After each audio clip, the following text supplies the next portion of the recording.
Are you a brewhead? I'm a brewhead. Are you a brewhead? I'm a brewhead. Y'all are brewheads? Yeah, we brewheads. So pour a glass of craft beer, we can do this. Yeah. What's good, y'all? This is C Certified Brewhead, and welcome to episode 14 of the Business of Beer series here on BAOS, folks. So if y'all heard episode 13, we were chatting with the folks at the Canada Beer Cup / CCBA, the Canadian Craft Brewers Association, talking about their advocacy work and the actual the cup primarily, but also a bit about what the CCBA does. So this evening, coincidentally, which works out pretty damn well, we're going to be talking to a provincial body. So we were talking about on that pod, all the different provincial bodies are therefore automatically entered into the federal body of the CCBA. And we're going to get into more details on the provincial side of things, which is great because we've talked to different people and, we've talked to Jeff from town and I think Troy from Great Lakes has touched on that as well. And a few different people who have been involved, but we haven't actually had anybody from the body on. So this is actually super cool. And once again, incredibly convenient that we're doing them back to back. So let me get this one going. So folks, please welcome. Whoa, here we go. Scott from the OCB in the building. Oh, there it is. Look at that. Scott, welcome, my man. Thank you for hanging out. That's the best reception I've ever received. Thank you. You're so welcome. It's we bring, here we go. Sorry, my camera keeps freezing for some reason. We make sure we have the crowd here for you. Let people know what we're doing. So appreciate you, sir. We've like I was saying, I've been highly recommended to talk to you from multiple people for a bit. So I appreciate your time and hanging out this evening. So where are we going to start? We're going to start with, so let me just qualify that as well. So before we get into all the details, we had we just mentioned Jeff from town. So Jeff kindly provided the beers for this session, being that he is an instrumental part of the OCB now, which is great. So we have a series of Killer Town beers, and we're starting with, this one is in your wheelhouse right here, the Microdose, they call it a light hazy IPA. So it's kind of like session IPA at 4%. And this was your first time having this one? Yeah, I absolutely love this. I was telling you off air that IPAs are, I just absolutely love them. They're my wheelhouse, but I really prefer ones that are a little lighter on the alcohol. And this one at 4% is just, it's beautiful. I told Jeff I'm going to have to get a delivery truck to back up a few skids to my house. Absolutely love this. That's the way to go. Now, this one, this was available a while ago, so they've rebranded it, which looks super cool. And it has Citra, Mosaic, and Simcoe. And I think it might have had an LCBO release, because I think there was something that they were pretty excited about. And, yeah, it has. That was one of my questions for Jeff. I live in Mississauga, and I said, where can I get this in Mississauga? And he's sent me a few LCBOs. So, oh, fantastic. So it is. Looking forward to it. Okay, so that is perfect, and I feel like this is you represent a solid portion of the drinking public who, really do like to lean into the lower ABV stuff, and I'm partial to it myself as well. So I feel like it's been a trend that's been happening over the last 5+ years. So it's very cool to see. So with that, Scott, cheers, brother. Thank you. Cheers to you. Thanks, Greg. Oh, great nose. Yeah, bro, money. Yeah, was it Citra, Mosaic, Simcoe? Yeah. Yeah, that is really good. Wow. Yeah, it's a fantastic beer. Shouts to that. The town have been doing some fantastic stuff, like really fantastic stuff for a while now. So it's great to see, the rebrand and then see them sort of mature into that LCBO route, which is something that's we sort of not everyone has the capability to do that. So love to see it. And it's cool as well to see them involved with the OCB, which I love. I was saying to the CCBA folks last night that I feel like there's been like a section of breweries or a type of brewery that never really got involved. Like the best way to describe it is kind of like the cool kids never really got involved in the provincial bodies. So I feel like with Jeff coming in, he's brought in a lot of other people that I typically didn't see involved in these things. And I think that's nothing but positive. Yeah, you couldn't have said it better. Jeff's one of the best. Like, I have really enjoyed getting to know him over the last year or two. High quality guy. We'll talk about his role with the OCB and the conference later, but you're absolutely right. Our membership has grown significantly over the last couple of years, and it's thanks to guys like Jeff and Troy Birch from Great Lakes. But some of those cool breweries, as you called them, are now members, whether, Indy Ale House, Bellwoods, Dominion City, Ottawa. Like we've had so many new Love members come Brothers. on, and it's great to talk to them. And I'll save my thunder for later on in the discussion. But all of them, to a man or woman, once they have a chance to chat and kind of experience what's happening at the OCB, go, wow, I wish I had made this decision sooner. So it's great to see. I'd love to hear that. That's actually something I do want to touch on as well. Like almost like provide a pitch to why breweries who aren't involved should be involved. But we definitely want to get to that because I feel like there's no better person to hear it from than the gentleman behind, who's running the organization. So to kick it off, Scott, maybe you want to talk to us about your particular, maybe just your quick summary of like your beer history, like your involvement in beer over the years, and then we can get into more details of what you do at the OCB and actually what the OCB is. Sure. No, happy to. And my career, I'm getting up there in years now, 63 years old. So I've been at this for 40 some years. My career, I started with Procter & Gamble, actually, which was a fantastic learning experience for me. It kind of gave me a lot of great training. But since I left Procter & Gamble, believe it or not, I've been in either the beer industry or the golf industry. So I get a hard time. I get a hard time from a lot of people for that, golf and beer. But I was a vice president at the beer store head office in the early 2000s, vice president of marketing and business development from 2001 to 2006, something like that. Okay. And ironically, a guy walked in the door one day into our head office and asked to meet with us, and it was John Hay. And John was the founder of the OCB back in 01, 02. Mm-hmm. And we set up a meeting, and he brought in the members at that time, and there was only about 12 of them in the whole association. And I remember way back Wellington and Muskoka, Steam Whistle, Trafalgar, a few others, and we started to have some great meetings because they were concerned about some of the things happening with the beer store, and they wanted to get our attention on some of the issues that were concerning them about craft brewers in Ontario.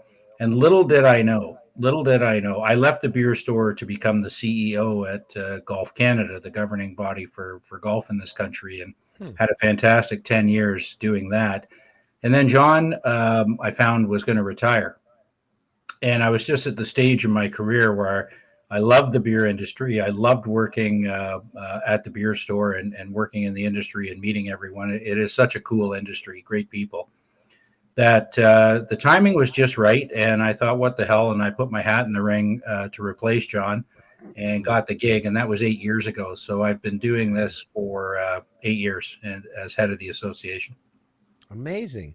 So you're feeling like you were saying that like the Procter and Gamble and all the beer store, all these other different things really like gave you the sort of tools that you needed to kind of be successful in beer, essentially. Yeah, and we'll get into it, but the key part of this job is dealing with the government, both at the provincial level, and you talked earlier about the CCBA, and I sit on the board of the CCBA as one of the Ontario representatives, and obviously, they advocate federally in Ottawa, and I'm really dealing with Queen's Park most of the time, and that's the big part of the job. And there's an art to that about how to communicate with government, advocate to government. So all those experiences that I went through had some form of government relations in them or senior leadership, and they all helped me kind of build my career as the years went on. But this job just came along. This opportunity came along at the right time for me,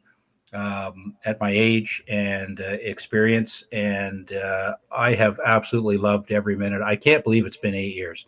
That's amazing. I joined in August of 2017. So next month it'll be 8 years, and it has flown by, but had a great time.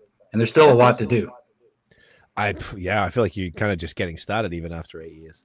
So then that's great history. Go on, please.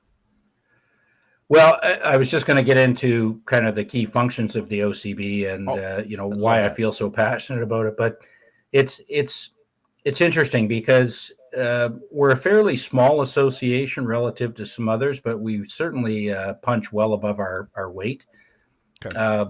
It really is dealing with Queen's Park, and it's about growing the industry, quite frankly. Like, why do we exist? What are we here to do?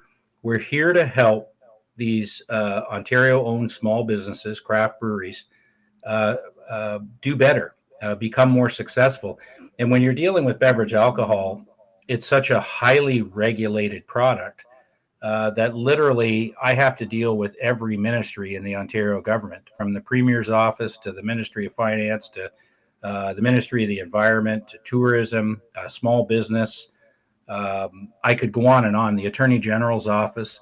There are so many issues that are regulated by our provincial government for beverage alcohol. It's critical that the brewers have someone representing them, because if there's no one representing them, the government will just do what they think is in the best interests of the breweries. And a lot of times, with all due respect to the government, and we have a great relationship, they don't really know some of the key facts. And if you don't have that voice at Queen's Park, I think you're going to be left behind a lot of the time. And this industry, I go back to my point about meeting John Hay, and there was 12 brewers came into the beer store for that meeting. Well, fast forward to 2025, and there's now roughly 340 craft breweries in Ontario, literally in every postal code across the province. Wow. And they represent approximately 12% of Ontario beer volume, but 80% of the jobs in the province. And when I drop that stat on the government, they're just dumbfounded. They can't believe it's that high. Like 11,000 people, 80% of all jobs in the province, and a lot of them are in northern and rural Ontario, where it's hard to create jobs. And these little small businesses, as you would know, are the hubs in their community. They're a gathering place. They're doing so much to support the community, giving back to charities and other groups. People like Jeff, like Town Brewery, have done a great job in that regard. And these are some of the things that you just have to keep reinforcing to government about why it's so important to support these folks. And we'll dig into some topics in a few minutes, but whether it's the way the tax is structured, or a topic that's timely now with the ending of the Master Framework Agreement last year in 2024 and retail expansion in the province now, there are so many issues related to that we need to be able to talk to Queen's Park about. Look, if you're considering going in this direction, here's the issues that are going to affect Ontario craft brewers. And that's really the key reason why the OCB exists. Amazing. That was a really great breakdown. Thank you. And excuse this ignorant question. I am from Australia, so I don't particularly know, but I imagine Queen's Park is just the, when you say in Ottawa, I know what that is, obviously, but Queen's Park is just where the politics stuff happens in Ontario. Is that? Yeah, I mean, it's the Ontario provincial government. Sorry about that. It's just always referred to as Queen's Park. Okay. Because that's the street it's located on in downtown Toronto. But the Ontario provincial government is based there. Okay, gotcha. I kind of thought that's what you were getting at, but I just wanted to make sure. And I imagine there's people who aren't from Ontario listening who might not know either. Okay, amazing. So that is a great summary, and I think that's like, even just talking about the elements of government that you personally have to deal with is like much broader than even I was aware of. So what would make the most sense to start about this? I mean, maybe like the primary function of the OCB. So when it was started as a way to kind of just like gather, like almost like a union for brewery owners to kind of be able to discuss their issues with government. Was that the kind of intention from the beginning? Yes, I guess you could say that. And I don't want to speak for John and what he did back when the OCB started, but John did a great job. And John was actually able to negotiate a significant grant from the provincial government to help market the industry, because while craft beer has been around for 3-4 decades, it really didn't start to grow in prominence until 20 years ago. Okay. And John was able to get some significant funding to kind of grow the brand of Ontario craft beer. So a lot of associations, their mandate can be one of two things or both. One is to be, as you say, kind of to represent the union or be a trade organization, to kind of, the public doesn't even know you exist, but you're there representing the members with government or whoever your the key stakeholders are that you're dealing with. Other associations, and I think of maybe the Ontario Craft Wine Association and the great job they've done to promote VQA. You can start to promote your brand. And John, back in the day, spent a lot of time and marketing dollars on promoting OCB, Ontario Craft Beer. Like, what is Ontario Craft Beer, to try to get consumers to understand who these small businesses were, what is the difference between an Ontario Craft Beer and, say, a macro produced beer, etc. Fast forward to 2025, and it's a long story, and we can get into it if you want, but the OCB made the decision about 5 years ago to stop marketing the brand and to really focus on, as a trade organization, dealing primarily on the advocacy issues with the provincial government. I think with the 340 craft brewers, they all do such a good job of promoting their own brands. Craft beer is pretty well known now by most beer consumers, like what makes it different. And that's not to say that we couldn't use a provincial marketing campaign, but you need significant funding to do that. So we really exist on the trade side, I would call it. The public doesn't really need to know who we are or that we exist. As long as the members, the breweries, know we exist and government knows we exist, that's all that matters. Gotcha. So therefore, the primary function was to represent brewers to talk to government, so that there's a bit more of like a bit more power, perhaps, where they're just like, hey, it's not just one guy knocking on a door. It's like, here's all of us, and we're typing that. That's exactly it, because a lot of the members still to this day will, as you called it, knock on the door of government, whether it's to their local MPP or the provincial government. But there's a lot more power when you have 340 brewers being represented by one association versus a couple of random brewers knocking on the door. Right. And that's one of the reasons why I would really encourage brewers who aren't members of the OCB to become a member of the OCB, because we're stronger when we have a bigger voice, a louder voice. And we've had a couple of great campaigns over the last couple of years we can get into. We had the Save Local Craft Beer campaign. Yeah. We had thousands of letters written by our members to the Minister of Finance and to the Premier. They make a difference. And that's the kind of thing that can only happen through a body like the OCB, the association. It's very hard for individual brewers to kind of rally together and get coordinated and do that. So yes, that is the key reason to be one loud voice with the provincial government. And then there's other things we do, of course, and we'll talk about this later on, whether it's the annual industry conference that we do that will actually be in your hometown this November. Yes, back to back. Back to back. That is something that needs a third-party entity to organize and run. Again, the brewers could try to do it themselves, but they're busy. They're busy 24 hours a day, 7 days a week running their breweries. They don't have time to do these types of things. So those are probably the two key things we do: advocate and run the conference. There's a lot more, and maybe we'll get into some of those things as we chat. Oh, we will. There's so many ways for this to go. So I was even thinking, now let's go another question first before we switch up the beers. Normally we'd switch them every like 20, 25 minutes to keep it going. But I kind of want to touch on you're dropping great things here. Maybe since you brought it up, let's do it earlier.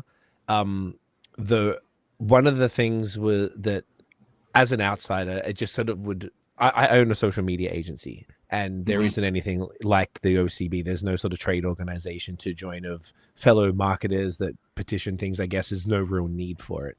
And if I owned a brewery, because we're doing this podcast for 10 years, spoken to hundreds of people, and I'm. I hear the problems and hear the challenges that brewers are dealing with. So personally, I see it, and we've spoken at the OCB twice and the conference, sorry.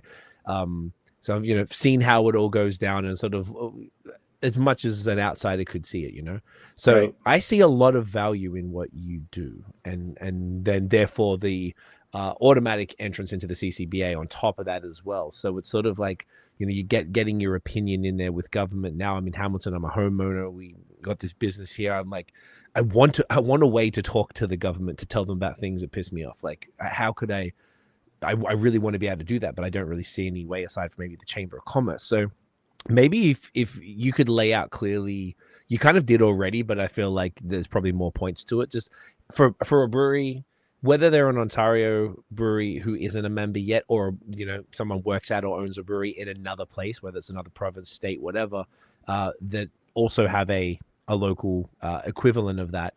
Could you lay out maybe like the case for joining Sure. something like that and being involved? Sure. Well, I can go a number of ways on this, but the first one is just simply to be part of the solution. If we're trying to grow the industry and we're trying to make sure that the industry is represented with the provincial government, it costs money to do that. There's myself, there's some other staff that we have. We retain a government relations firm to assist us because we want to do this as professionally as possible. That takes some dollars.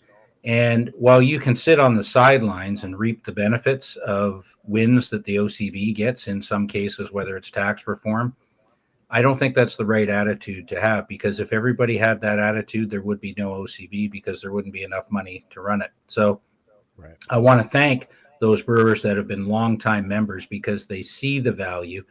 And we talked earlier about some of these brewers that hadn't been members of the OCB for a long time, but now are. If you talk to any one of them, and I stand behind this comment, they will say, I should have done this a long time ago. I really didn't know how valuable the OCB was. I really didn't know the quality work they were doing. And it really is so important to have that voice representing us with the provincial government.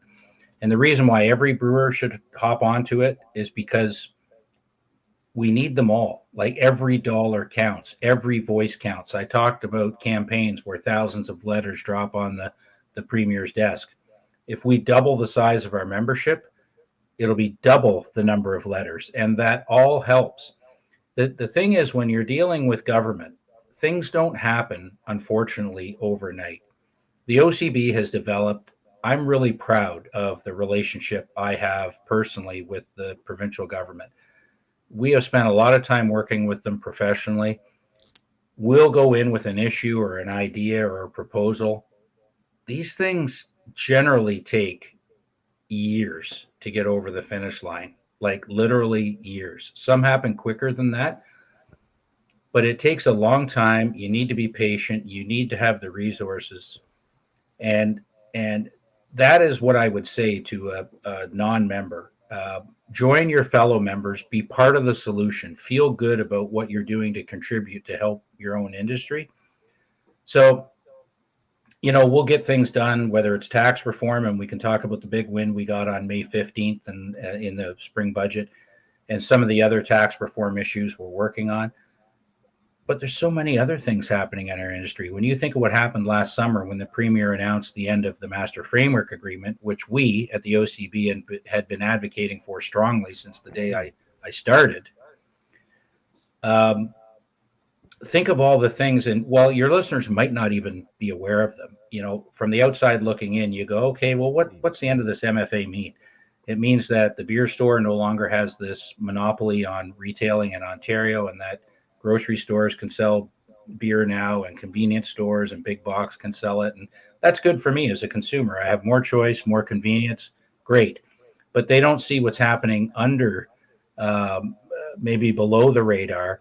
And there's so many critical issues that will affect Ontario craft breweries, depending on which way the government goes. Things like limited time offers, how they work, wholesale discounts.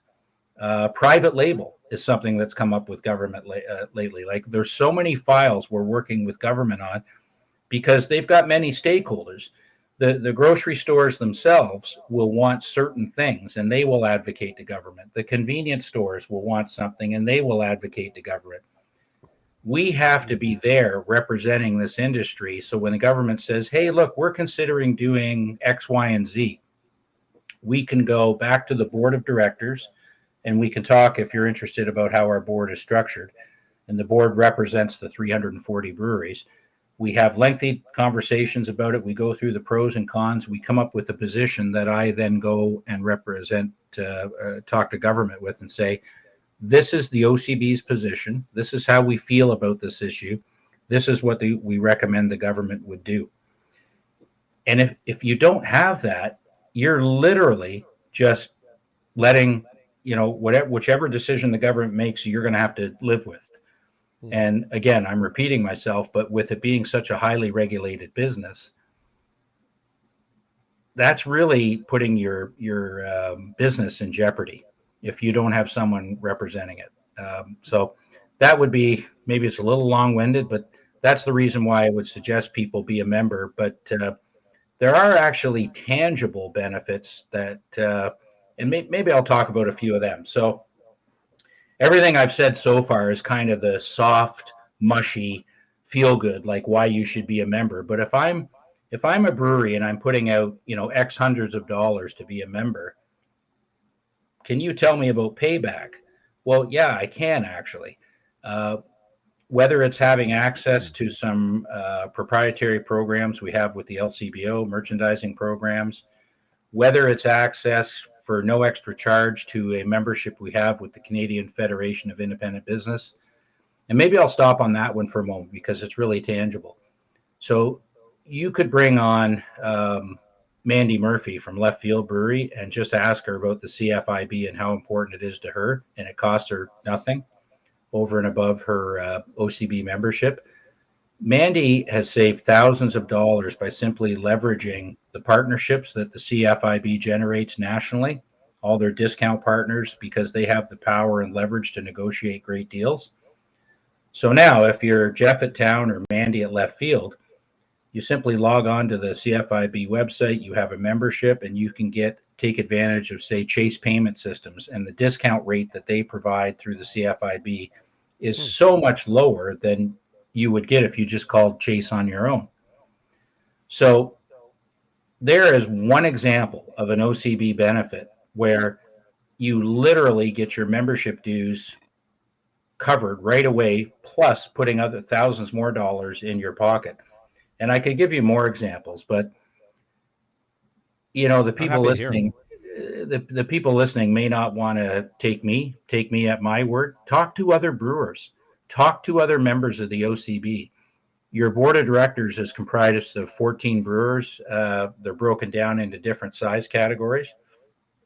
And I could name every board member, depending on where people are located, they could contact them. But talk to the Jeffs at Town Brewery, talk to Mandy at Left Field, talk to Greg Taylor from Steam Whistle, or Todd from Muskoka, or Matt from Collective Arts, or Troy from Great Lakes.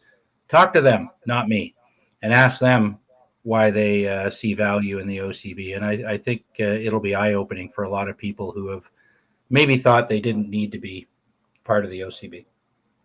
Well, that was awesome. I love the detailed answer. I think that's exactly what I was looking for, because I feel like if the people who are already doubting who aren't sure about it or have maybe heard things or whatever, it's cool to hear it from. And I know it's like you were saying, don't take it from you because you're the guy behind, who's running the show, but you're right. Ask all those people. All of those folks are very reachable. They're all on social. You can pop into the breweries. They're always around. They're not hard to get hold of to find it's not a state secret, but if I had a nickel for every time I hear that someone isn't a member because they think the OCB just represents the larger craft breweries, that is the biggest misconception, fallacy that I've ever heard. The vast majority of craft brewers in Ontario are under 5,000 hex, even under 2,000 hex. Right. So of the 340 craft breweries, 300 of them are small in comparison to, say, the larger craft breweries like the aforementioned Steam Whistle, Muskoka, Collective Arts, Great Lakes, Cowbell, etc., Flying Monkeys. Yes, larger craft breweries have slightly different issues than smaller craft breweries. But trust me, if you look back at the record of the OCB over the last, at least since I've been here, 8 years, we've had so many wins for the smaller brewers. We've had a few wins for the bigger brewers, but I could actually argue it's the opposite. The vast majority of the wins the OCB have got over the last 8 years have been for the long tail of the industry, the smaller breweries. But it's funny because that was the fallacy I heard when I first started, and it still exists today. Well, I shouldn't join the OCB because they really don't do anything for the smallest of craft brewers. It's the exact opposite. I think your biggest point stands that, I mean, there's all of that and then the tangible benefits, but I feel like it's like you're doing the work anyway, and the brewers who aren't members are going to benefit from it, and it doesn't really make sense to not be involved and get your voice heard, because maybe you've got a different opinion, and maybe that opinion is actually helpful overall, and you need to be able to voice it, because there's the people who are advocating to government, and if they're aware of this other perspective, they might be like, yo, that's a fantastic idea, we could do that. And it almost seems like kind of rude to benefit off something that you're not really contributing towards. Which, Well, you make a great point. There's a lot of detractors that have things to say or have criticism and want things to be done in a certain way. Well, why would you just sit and complain to your neighbor or to a fellow craft brewer instead of voicing your opinion through the association that's representing you? I tell a lot of people, like, the OCB isn't perfect. There are probably some things that we can do better, but guess what? We're all you got. So you're better to kind of work with us and tell us what your issues are. Tell us if you've got some ideas, because when I go to Queen's Park, to the provincial government, to present our thinking, where does that thinking come from? From the brewers. And the brewers are represented by our board of directors, but there's 14 of them. There's 340 brewers in Ontario. So the way it should work is that if you're say a 1,500 hect brewer, give a call to one of the 4 board members who represent the under 5,000 hect category and say, hey, next time you go to an OCB board meeting, I got a couple of things that I'd like you to bring up. That's the way it should work, because if you're just barking to somebody to complain, you're not really solving anything. If you have an issue with the industry or even with the OCB, communicate it up through the channels, and then there's a chance of it being dealt with. But to just sit on the sidelines and complain, I just don't think it's productive for anybody. couldn't agree more. I think that's a really key point. Let's grab the next beer, and then we'll keep it moving. Would you like to? What do you feel like? What's the vibes? We're just vibing on this one tonight. Well, Town loves his Jeff loves his IPAs. So sure, you know, of the 6 beers we have, five of them are IPAs. So we could stick with a higher alcohol IPA, or we could go to the summer lager that he provided. What's your thinking? One thought: let's do their flagship beer, Square Wheels, which is a little bit higher. Yeah. Then we'll go down to the lager, and we can go into the other ones, which are a little newer beers. So even though this is 6.2%, I do drink quite a few of these. Okay, you've had Square Wheels? I love this beer. Yeah, and fantastic. I asked Jeff to send me some notes on these beers, and I love his descriptions. I got to quote this one. Square Wheels is our love letter to our favorite hops, Citra, Mosaic, and Idaho 7. We first started making this beer in 2017. Have spent more time refining and perfecting this IPA than any other beer we make. The grain is meant to provide a soft base for the hops to shine without finishing sweet. The hops combine to express ripe pineapple, juicy tangerine, and fresh lime flavor and aromas. It's a bright and refreshing IPA that's remarkably drinkable, and I would concur with those comments. I love this beer. It's 6.2, so I'll limit myself to maybe 1, but at a time. But yeah, this is of these 6 beers we have tonight. This is, we'll be honest, this is the only one I've tried from town, plus the microdose. So, what are your thoughts on this beer? Great. I love this, man. This was the first beer I ever had from town. We interviewed them in January 2nd, 2018, when they first when we first reached out to Jeff, and the first beer he gave us was the original Square Wheels variant back then. And it's been very cool to see. I love his passion. I forgot about these notes. I'm so glad you read that out. Let's do that for the rest of them, because it's perfect. They're so good, and he wrote them for us for a reason. We should probably read out microdose too, because I totally forgot, because he summed it up well. But I agree wholeheartedly. I think this is a fantastic beer. Jeff always says to me, I like my IPAs like, thick, murky, creamy, like really intense. Yeah. And he was like, this beer is not that intentionally. He goes, this beer, you're meant to have 5 of them if you so choose. And you know, I mean, look at this bad boy. It's so crushable. Like you said, they consistently refine it. The hops are great. Idaho 7 is, I love this. That was my original favorite hop, and I think this is a phenomenal beer. I definitely agree.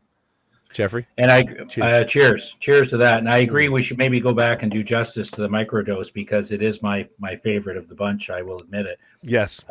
So I'll read his notes here on that one. Please. Light, hazy IPA brewed to the same standard as the IPAs you've grown to love us for, like Square Wheels, but comes in at an easy drinking 4%.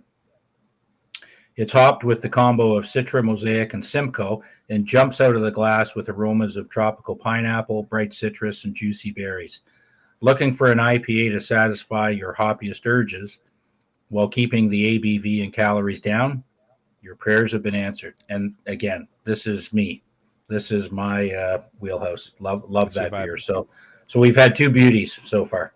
Two beauties, and I feel like it's a good way to kick off actually with the flagships. I think that was a solid move. Then we can break it up with the a whole bunch of fresh ones that neither of us have had before. But yeah, oh man, this is so good. And the great thing about this beer was it's year round. It's always fresh. It's available in LCBOs everywhere. It's you know, and you can find a lot of great bars and restaurants as well. Those with great taste. So it's like a reliable. If I'm out and I ever saw this, you're going to grab Square Wheels every time, no question. You know, Jeff's going to be embarrassed by how much we talk about him tonight. But Jeff's actually the perfect example of a guy, and he'll admit this, that's only been involved with the OCB for about 2 years now. Mm-hmm. He'll admit, because Jeff's an honest square shooter, he'll say, I had no time for the OCB. I didn't think they had anything of value to me. He told me that to my face. I went out to see him a couple of years ago and said, why aren't you a member? Troy from Great Lakes, who is also a great supporter of the OCB, Troy Birch. He is. Shouts to Troy, champion. He connected me with Jeff, and the rest is history. And Jeff is now full bore OCB advocate. He is chairing the education committee for our conference, which we'll talk about later. He puts in a lot of time and effort. And if you're questioning the value of the OCB, give Jeff Talmy from town a call. He'll give you the straight goods.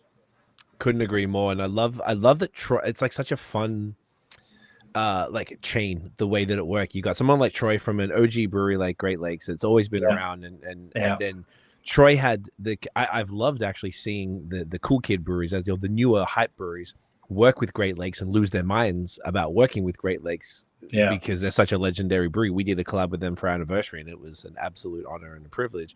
And to see those relationships, and Troy arguably convinced Jeff of the value.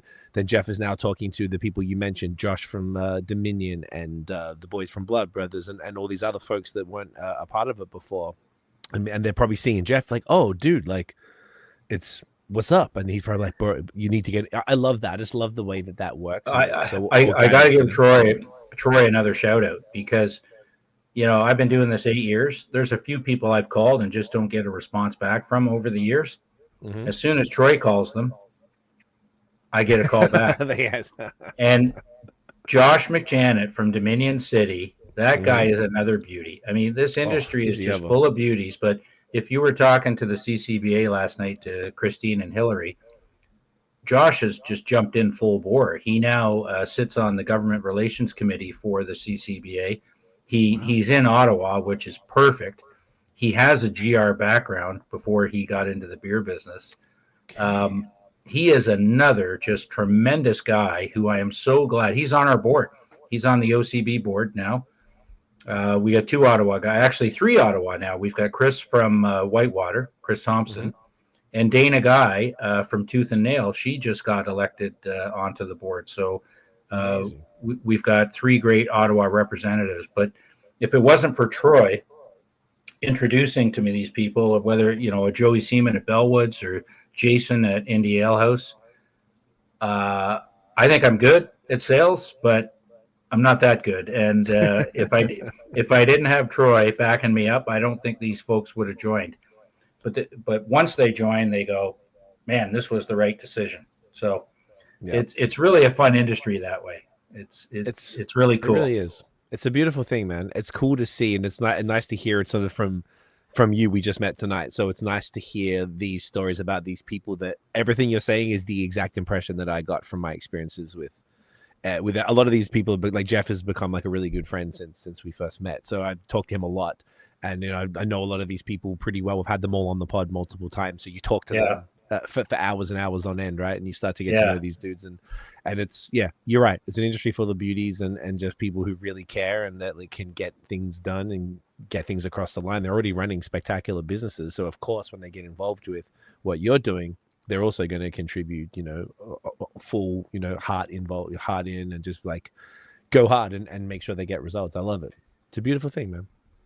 It is. And while I have kind of the stage, I do want to kind of give a shout out to some great people. Like I think of Jeff Dornan from All or Nothing Brewery in Oshawa. I don't know if you're familiar with them. They're a smaller brewery. I don't know them. Yeah, I know of them, but yes.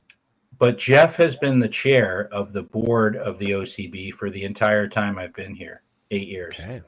It's a lot of work, and I recognize that there's not a lot of people that can dedicate that amount of time. But Jeff has, and Jeff has been a tremendous board chair. I consider him a friend. But it takes people like that to make the association work. We've got a tremendous board. We've got 4 brewers from the under 5,000 category. Jeff's one of them. He's chair of the board. We have 4. Name all the people too as well. I think this is great. Let's go into the board stuff. Well, so caveat first, I don't have the names in front of me, and I am 63 years old, so I might have a senior's moment. You're 2 beers in too. Yeah, 2 beers in. So the under 5,000 category includes Jeff Dornan from All or Nothing. He's our chair. I think I mentioned Jason Fisher before. Yes, from Indie Ale House. Yep.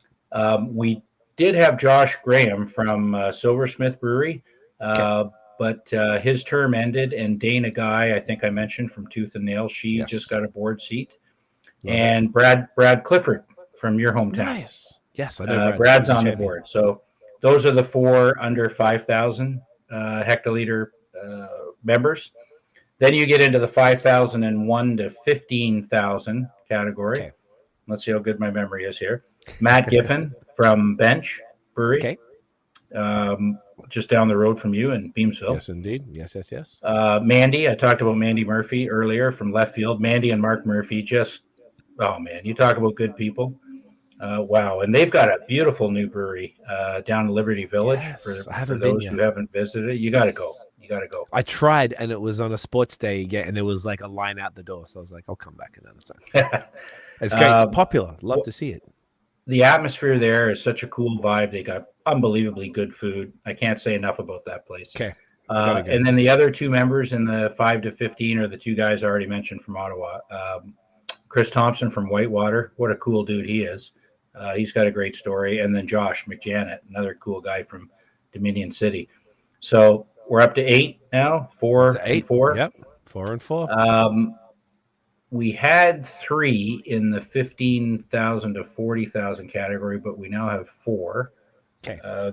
They would be in no particular order. Peter Bullitt from Great Lakes. We talked about Great Lakes already. Troy works with Peter. Natasha Fritzley from Cowbell. What a wonderful woman she is. So smart. She is brilliant. She's been such a tremendous addition to our board since she started. Matt Johnson from Collective Arts. Champion. He's been great. Another great Hamilton brewery. And side story, when I talked about my career back at the start of the call, I kind of glossed over. I was at the beer store for 6 years. I actually spent 1 year at Lakeport in Hamilton after the beer store before I went to the golf industry. So I was there for 1 year. It probably would have been longer, but Labatt came in and swooped in and bought Lakeport, and the rest was history. And that's why I went back to the golf industry. But I had. So you worked out of that building on Burlington Street. Yeah. Nice. And so like Labatt bought them, and then they just evacuated the building because they moved the production to the Labatt facilities. Right. Gotcha. Okay. Beautiful. I love it. And then I think you said Greg from Steam Whistle. Yeah, Greg and Greg Taylor from Steam Whistle and Todd from Muskoka are the only 2 members in the 40,000 plus category. Okay. But I am missing one of the 15 to 40 brewers. And we just had an election, and We had Joey Seaman running. We had Justin McKellar from Equals running. So Oh yeah, I'll good dudes, both of them. I'll clarify that before the call is done. Okay, See, perfect. I Well, knew I'd have great a memory. seniors moment. Yeah, Hey, not bad. Not bad. 1 from 14. That's not bad at all, my man. I love it, Scotty. Yeah. It's beautiful. So, okay, so the board. Maybe let's just. Okay, you've named all the people. That's super fun.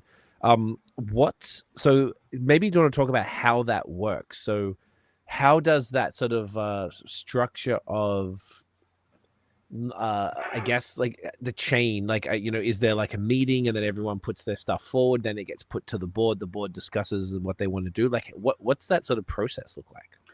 Yeah, we have we kind of have a regular cadence of meeting. We meet meetings. We meet quarterly. It's Okay. the last Wednesday of February, May, August, and November. So our next meeting is in August, and we're actually heading up to Cobden to Whitewater near Ottawa. Nice. I try to go to one of the board member breweries, and they will host. So Chris Thompson from Whitewater is going to host, and the summer meetings we try to do an overnight, so the folks will come up a night early. We'll go out for a team dinner. We'll talk about the business over dinner, and then we have a full day board meeting the next day. So that's the formal part of it in terms of board meetings. But in the 3 months between board meetings, we're constantly talking. We create subcommittees on different issues that come up. Earlier in the call, I talked about all the issues that are happening with Queen's Park right now, whether provincial government, whether it's taxation or whether it's limited time offers, whether it's wholesale discounts, private label. We'll kind of divide and conquer. We'll create subcommittees of the board. Sometimes we'll bring in other brewers that aren't members of the board that have expertise in certain areas. So it's kind of an organic living process, 12 months a year. But the decisions, we try to make the formal decisions at these quarterly meetings. And we do try as best we can to get input from brewers across the province, but it's not easy. We do town halls with the membership. We'll send out surveys because if we're not really hearing from everybody, as we talked about earlier in the call, and not getting input from everybody, we're really not doing justice to representing everyone. So it's important to have the board because they literally represent their fellow board members, and they give me my marching orders to go to the provincial government and say, make this happen. So that's kind of how it works. Gotcha. Thank you for that. So say if I'm a brewery that's not on the board, but I'm a member of the OCB, how does one, and I have a concern, how do I, so those town hall meetings is the primary way to voice a concern, or do I, like, say if I know Josh, I could be like, hey Josh, this is a thing, could you bring this up at the board? Like, what's the general process for the member breweries to then pass that on? Yeah, I mean, kind of the formal way to do it would be to talk to a board member from your size category. But I'm kind of like Doug Ford in that I give out my cell phone to everybody. Right. And I just tell people, call me, because we're a fairly small association. As I said earlier, we're pretty powerful, which I'm proud of, but we don't have a lot of bureaucracy. Like, Gotcha. I love hearing from the membership. I try to get out to as many breweries as I can, talk to people, but everybody knows my phone number. My email address is known, and I said, just call me. If you got a problem, if you don't understand this program at the LCBO, or you don't understand how the board works, or something happened and you want to kind of relay it to me, like, call me about anything. And I'm pretty passionate about getting back to people quickly, like within 24 hours or 48 at the most. So that's really the simple way to do it. We're a small group. Let's not make this more difficult than it needs to be. Just pick up the phone and call me. Okay, so nice and simple. So then, if in these 3 months between the meetings, and you've received calls, you've visited breweries, all the other 14 members of the board are also doing the exact same thing, talking to their friends, people hitting them up.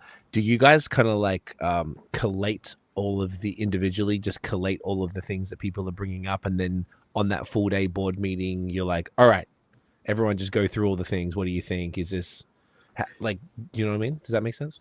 Yeah. kind of works that way, but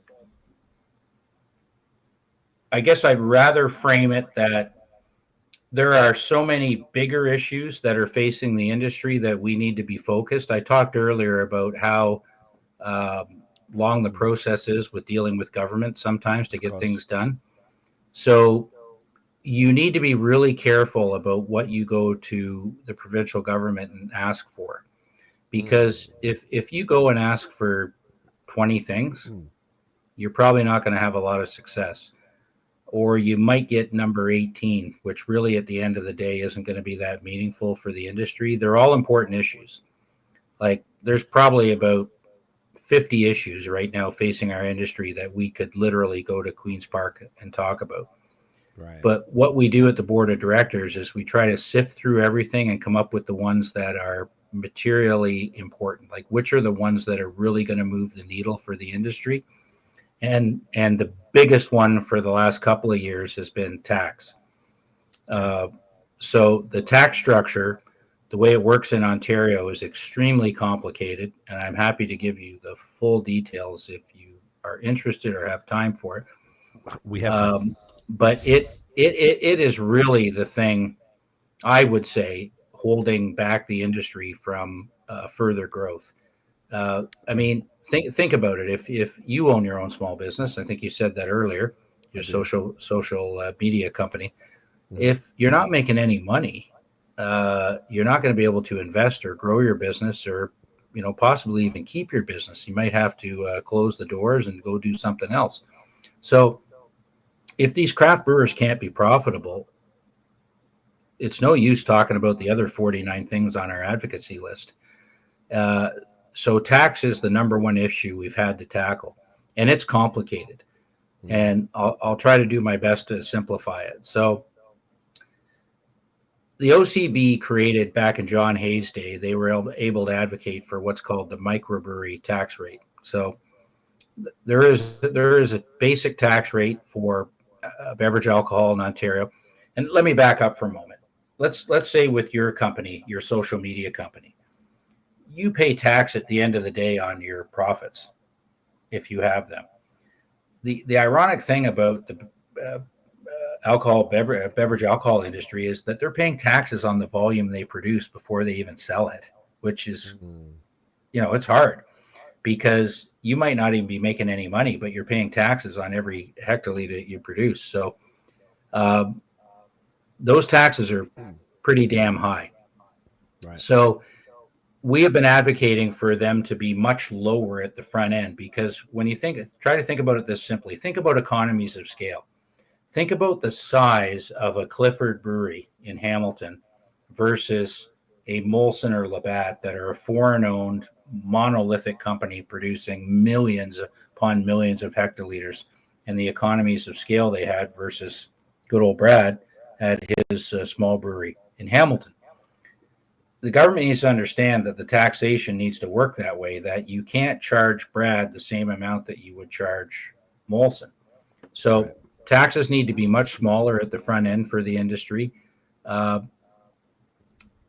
You shouldn't pay the highest taxes until you get to a certain volume. That's one of the other elements of the proposal. There's three different taxes that Ontario craft brewers pay. There's a basic tax, there's a volume tax, and there's an environmental can levy. It's complicated. It's cumbersome. Once you get to 49,000 hectoliters, you start paying the maximum rate, but then you get something called the Small Brewers Manufacturers Tax Credit. There's just so much red tape, and government agrees with us. Like, we have spent the last 2 years talking to government, because with all due respect to the government officials, these are smart people, smart, dedicated people. But to actually understand how beverage alcohol taxation works, you need a PhD. So we have taken 2 years to try to explain it to them, and they now understand this. We've even called it Frankenstein when we meet at Queen's Park. It's this patchwork of different parts and different things that have been stitched together through over the years, and it's this Frankensteinian model now. So simplify it. You go to Alberta, there's one tax. And I'll finish on that note with tax, that a small brewer of Brad's size in Hamilton pays about $80 a hectoliter in total tax between those three taxes. We got this big break in May 15th. We got the basic tax cut by 50%. That's reduced Brad's from 80 to 60. But an equivalent size brewery in Alberta pays $10 a hectoliter. Think about that for a minute. Think about that for a minute, about how that would impact the bottom line of a craft brewery in Ontario versus Alberta. And we wonder why craft beer in Ontario is 12% of the business versus 30% in BC or 20% in Alberta. I learned that last night. Couldn't believe it. So crazy. Your question was, how does the board work? And do you collect all these different issues and then just decide which ones are important? We have all those smaller issues on what I'll call a parking lot. But if you really boil it down, Craig, there's two issues right now that are so more important than others: taxation and retail modernization. And when I say retail modernization, I mean the end of the master framework agreement last summer. And I've already alluded to some of the things that are happening right now that government's making decisions on related to that expansion. We've gone from 2,000 retail outlets to now close to 7,000, I think it is. Wow. And I've said these things a few times on the call, but how are limited time offers going to work? How is wholesale discounting going to work? Wholesale pricing? Are grocers going to be allowed to have private label products? Those are three. I could probably give you a dozen issues, and we need to represent the craft brewers to say, here's how it should work if you really want to support Ontario-owned businesses, these 340 small businesses. So that's a long, roundabout way for me to say that, yes, we collect all of the concerns and issues from the members, but then the board and myself have a job to do to say, okay, of all those things people are kind of bitching about or complaining about or being constructive about and saying, I wish we could have this, we have to make the decision on which ones we focus on, because you can't do everything. So right now, the two big issues are taxation and retail modernization. So sorry if I took too long there, but it's complicated. Do you see why we have long podcasts? Yeah, no, I get it. The context is important, and I appreciate it. I think it's really valuable, and thank you for that, Scott. That's super cool. So the Save, was it Save Your Local? That was the campaign. Save Local Craft Beer. I don't think the microsite is still up, but it was. Okay. Maybe you can Google it while we're talking. SaveLocalCraftBeer.com. SaveLocalCraftBeer.ca. So this was one of the .ca. So this particular thing, I submitted this to my representative in Hamilton as well, and I thought this was the coolest shit ever, man. I thought it was so sick. Now, this specific one, was this the one that had to do with the tax? Yeah. Okay. Yeah. And it was kind of a two-phase program. I think it was back in 2022. Remember I said it takes a long time to get things across the finish line with the provincial government? So back in 2022, we launched Keep Craft Beer Local. That was phase one of the campaign. And then phase two was Save Local Craft Beer. And the reason why that terminology was really important, because Keep Craft Beer Local sounds a little lighter than Save Local Craft Beer. But it was getting to the stage where if government didn't do something, you were going to see a lot more breweries close than we've seen over the last couple of years. Right. And that's why it was so important that we got that tax change May 15th. Right. So of the three taxes the brewers pay now, provincially, federal excise tax is totally different. But of the three provincial taxes, their basic tax was cut in half, which is about $20 a hectoliter saving. And for your listeners, I'm sure these people are beer aficionados, a lot of them, but a hectoliter is the equivalent of, I think it's 8.8 cases of 473 ml cans. So 100 what's liters, that? right? That's about, yeah. So what's that? About $2 a case. Tax savings. Two and a quarter. That's a lot of money. Yeah, that adds up over, like you said, some of these people are doing 40,000 hex, or even the ones who are smaller doing 2 to 5,000 hex. That adds up. It really If you're a does. 5,000 hect brewery, that tax change just saved you roughly $100,000. Jesus Christ, that's That amazing. could be the difference between keeping the lights on Staying or open. closing your doors. Yeah. Well done, dude. It's amazing. I want to just actually just express how cool this thing was. So basically, savelocalcraftbeer.ca, what it is, it's like a template where you just put in your details, first name, last name, email, and your address. And there's a template that's already pre-written to your local MP, and once you put your postal code in, it knows which MP to send it to. So, and I think there was one little thing where you could. There was another one that I saw where you could actually oh, because this is the thank you one. This is different. Okay.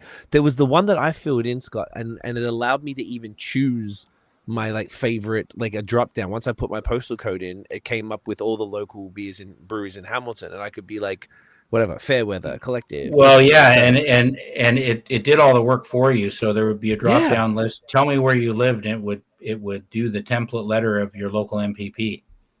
And send And it, and all and you do is click go, and it sends it all right you do off. is click a button. And these are the things that aren't cheap to create. Like they cost money. No. So you come full circle back to why you should become a member of the OCB, because without enough members, we can't do things like that. But Yeah. it was very turnkey for a brewery. So if you were a Brad Clifford, to use his name again, Brad's a busy guy. It would take Good luck Brad happening. literally 30 seconds to go into that microsite and send his letter to his local MPP. And then if consumers came on and saw it, customers, like just the general public, to your point that you just made, it might take them a minute at the most, a minute to go in and support the industry that you love, because we made it turnkey and really dead ass simple. So Beautiful. I'm glad you saw it and actually participated. Yeah, we shared it too through our channels. I just thought it was the coolest thing. I like. I'm like, this is what. You're right, though. This is a great example of where those membership duties go towards doing something like this, and maybe it'd be cheaper moving forward with AI and stuff like that too. But just even Could be. the initiative itself was so smart, and just that the ease of doing it. It wasn't, and it was aimed at the consumer to be like, hey, I know you love your brewery, and this is one way to help make them more profitable because these taxes are kind of absurd, particularly when you Well, compare it to Alberta. I can't say this definitively, but I will say that the success of Keep Craft Beer Local and Save Local Craft Beer, the success of those two campaigns and the volume of letters that were written, Mm-hmm. I'm going to go out on a limb and say it was a key reason why we got our tax win across the finish line with government. So we need to have a louder voice, and the louder our voice is, the more chance we have of getting government to listen to us. So, you know, all things are kind of coming full circle in our conversation about why it's important to get involved.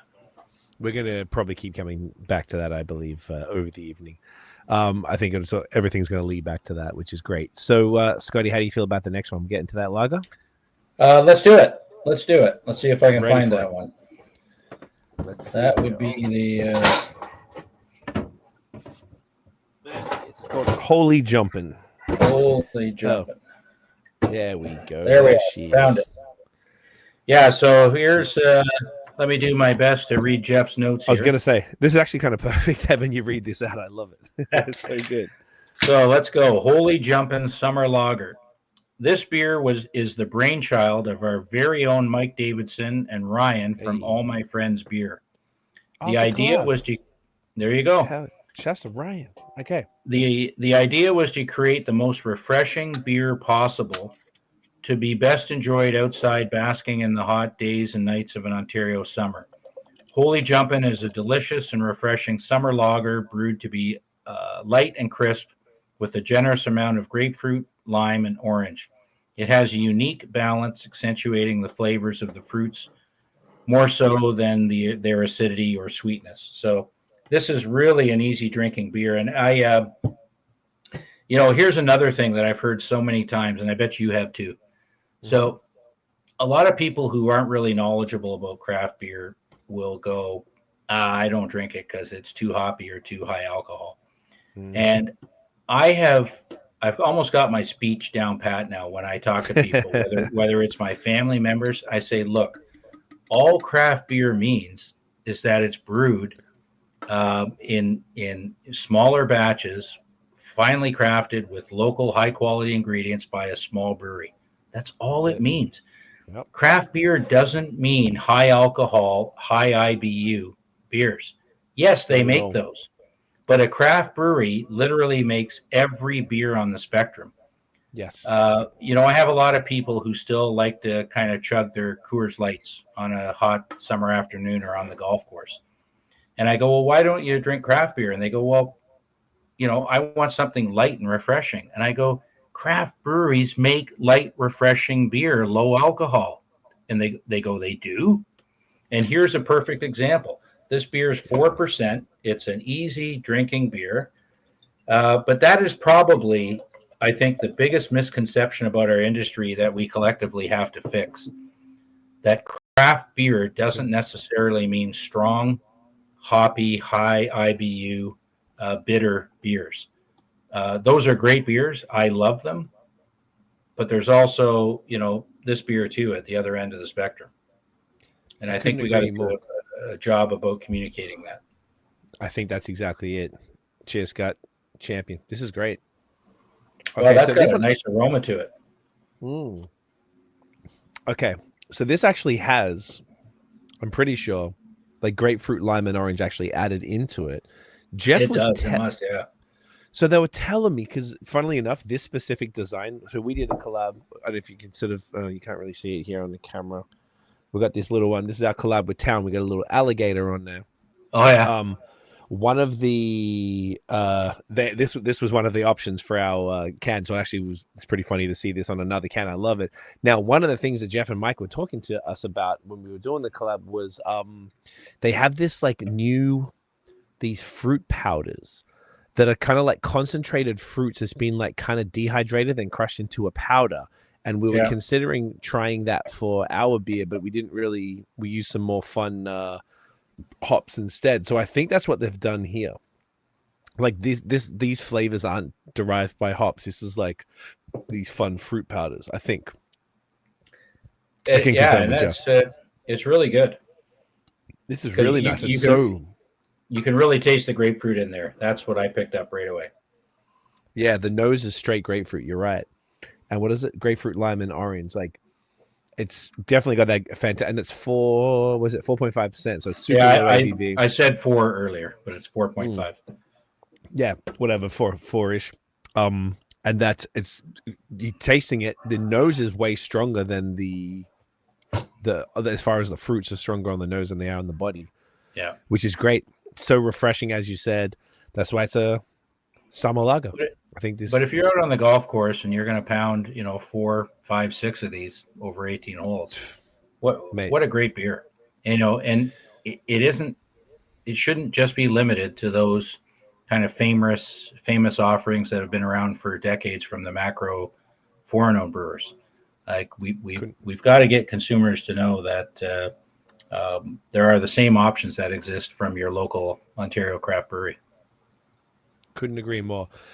On that note, from the OCB's perspective, then, do you have any? I don't even know if this is in your mandate or in anything of your wheelhouse. So please, if it's not, let me know. But on that note that you brought up of getting craft beer, just like, because I think that's one of the biggest challenges, as you very eloquently said, that you're talking to folks on the golf course, they're drinking macro and they don't realize that craft breweries make American light lagers too, but just better.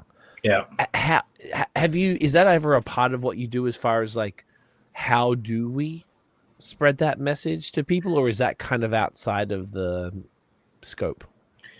It's outside right now, but I'd like it to be part of the mandate. I think I mentioned earlier in our chat that John Hay had access to a significant grant back in his day and was really promoting Ontario craft beer. That grant had gone away by the time I joined 8 years ago, and we made the decision to, as I said earlier, just to be kind of a under the radar trade association that consumers really don't even know we exist. Right. But I still think I still think there's an opportunity for the OCB to be the voice of Ontario craft beer to Ontario citizens. Mm-hmm. It's just a daunting challenge. Well, I'll tell you what, you want to tie all the things together we've been talking about? Please. If we had more members and more dollars, we might be able to consider it. Right now, it's a non-starter. There's 340 craft breweries in Ontario. We've got about half of them as members. If we had everybody, we could do it. So, Right. there's probably the best reason I've said all night for everybody to kind of jump in the boat. Because can you imagine if we were able to do a great social media campaign using someone like yourself, who's an expert in this area, to start getting kind of targeted messages out to the right audiences about why support local, all the things that are happening south of the border right now with the United States. There's this passion to support local businesses, but you could build on that message and start talking about, if you're a beer lover, here's what you might not know about your local craft brewery, and you could get that kind of message in there, because it is lost right now. I talk to a lot of people who have, beer's been their go-to beverage for a long time, and they don't have a clue that a craft brewery makes a light, low alcohol lager. They just didn't even make that connection with craft beer. So it's a big opportunity. It definitely seems massive. I would say that sort of reasoning, and that's what people are telling you, and I imagine it's factual and they're not bullshitting, but think about those LCBOs when you walk into the ones with the fridges. You're looking at, like, the craft beer section is typically the entire back wall for most of the ones around that I've been to. Like, it's daunting. How can you, to the point, it's daunting for sure if you don't know how to navigate it, but it's almost like come on, man, like you cool, you're a Coors drinker, but the Coors are on these little, like, those middle shelf things. The whole back row, bro, like, and they're separated typically by styles a lot of the time. Like, it's all there for you. Like, it's like, I don't know what more an LCBO could do. So for the fact that they would just walk in and go and get that same silver case every time, as opposed to even looking, and the beer store used to suck with craft beer, now they're pretty good. So yeah, I almost feel like it's willful ignorance at some point. That yeah, they, it's interesting you bring up the LCBO. They've been a great partner of the Ontario craft beer industry for a long time. I'm not surprised. Yeah. And I'm working with them right now on a number of programs to support local producers even more. But it's an interesting conversation when you talk about planogramming and when you walk into that beer cooler, because there are a number of different ways you can go, and there isn't a right answer or a wrong answer, but how do you set that cooler up to help the average beer consumer understand what's in front of them and how to make their choices? Because I said the word daunting before. It is daunting. You go in, there's hundreds of brands there. The LCBO does a pretty good job of categorizing them by Ontario craft beer. So you've got an Ontario craft beer section, but within that, how do we kind of refine that even further? To have these light, low alcohol lagers and stouts and porters and IPAs, and then of course within IPAs you've got a multiple of different types of IPAs. Like, it's hard. The stores are only so big; they can only dedicate so much space. But I guess the key point is there's still a big gap in terms of educating consumers as to the breadth of Ontario craft beer, the different styles, and what's available to you. And depending on your palate, here's the choices you have, and try some, and then stick with the one that you like. But there's just still a real big gap, I think, in education. Right. Is there any thoughts on how to fix that? I mean, I don't know if it's even the responsibility of the LCBO to necessarily fix it. I guess nobody really knows the answer, or we would have done it. But is there any sort of, like, is there any kind of direction that you've, like, even just you personally, even if it's not officially the word of the OCB, is there anything you feel like, hey, if we do X, that should probably contribute to that education and therefore an uptake? of beer? Yeah, I Craft beer, mean, sorry. you make a good point. It's not the LCBO's responsibility solely to do that. They play a role in it, but I think when you have 340 craft breweries, if they all do a good job of doing it individually, that will help. Good point. So again, that's another reason why if the OCB could come up with a common campaign, perhaps we could distribute those campaign materials, key messages to each brewery. Because again, as we talked about earlier, these folks are busy. They don't really have time to do the types of things that you and I are talking about right now. It's something the OCB could certainly play a role in, and I would love to do it. But the problem is right now we don't have the funding to do it. Right. I've talked to government about maybe resurrecting that marketing fund because it's in government's best interest if we can start promoting local Ontario-owned businesses. There's a great stat from the Canadian Federation of Independent Business. When you and I support a locally owned business, 66 cents of every dollar we spend stays in that community. If we buy from a foreign-owned business, only 11 cents stays in that community. I heard that So recently. It's a great stat. when you think of that stat and that stat alone, that should be the only thing that we have to talk to government about to incent them to want to help us support communicating and promoting this industry in Ontario. So remember we talked a few minutes ago about that there's 50 things we could talk to government about. But right now the two most important things are tax and retail reform. Maybe number 3 is going back to government to resurrect that marketing fund, and we could start to do some of these things that we've been talking about for the last 10 or 15 minutes about how to create more awareness about the great things that Ontario craft breweries do, not just with their beers, the products, but what they do for the local communities and the economy. Like a general awareness campaign about beer that's not about a brewery. Oh, from the government. Oh, I love that, man. Yeah. That's such well, a craft sick idea. cider's doing it right now. Oh, yeah? I mean, if you want to look at a best case example, and kudos to Janice and the Ontario Craft Cider Association, they got some funding, and their campaign is called Drink Ontario Apples. No shit. And again, if you Google that, you'll find it. But that is a great template for us to use to go back to government and say, hey, look how great this Drink Ontario Apples campaign is going.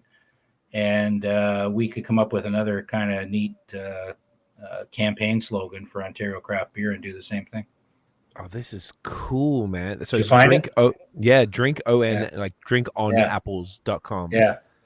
This is exactly what I'm talking about. Yeah, and it's sponsored by the Ontario Ministry of Agriculture, Food and Agribusiness. So that's exactly what we're talking about here. So this is the type of thing I don't even recall. You know, like it's like the Got Milk ads. It's the same thing. It's just like advertising milk. Here's the challenge. Here's the challenge for us. Mm-hmm. The reason why Ontario Craft Cider was so successful in getting that money is because literally all of the fruit that goes into Ontario Craft Cider is Ontario grown fruit. Right. Apples, pears. When you think about Ontario wine, VQA wine, grapes, it's all locally grown grapes. The problem with Ontario craft beer, not the problem, that's not the right word. The challenge for Ontario craft beer is that it's hard to source locally grown malt.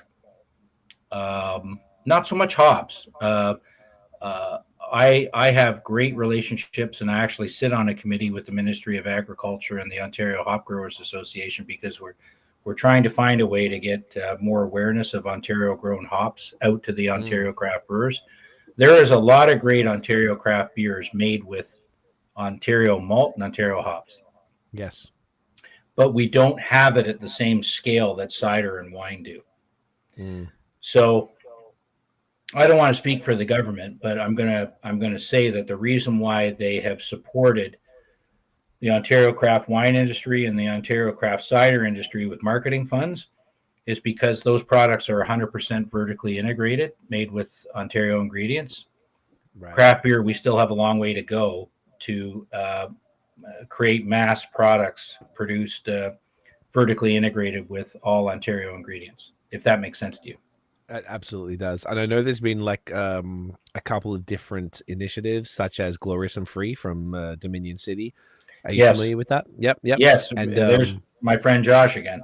of course, just wanted to bring that up because it's perfect. So that was an all Canadian thing, which was across country, and then also another one from True History called the Canadian Pilsner Project, which was the same type of similar concept as far as, but it was just a Pilsner using all Canadian ingredients. And I feel like it's like this. I lived in Montreal for 10 years, and one of the things I learned in Montreal or Quebec was this dedication and passion for local, and Vermont too, funnily enough, like farm to table. You go to restaurants in Vermont, they're like, our meat is from this farm, our cheese is from this farm. Like they on the walls, like they go hard.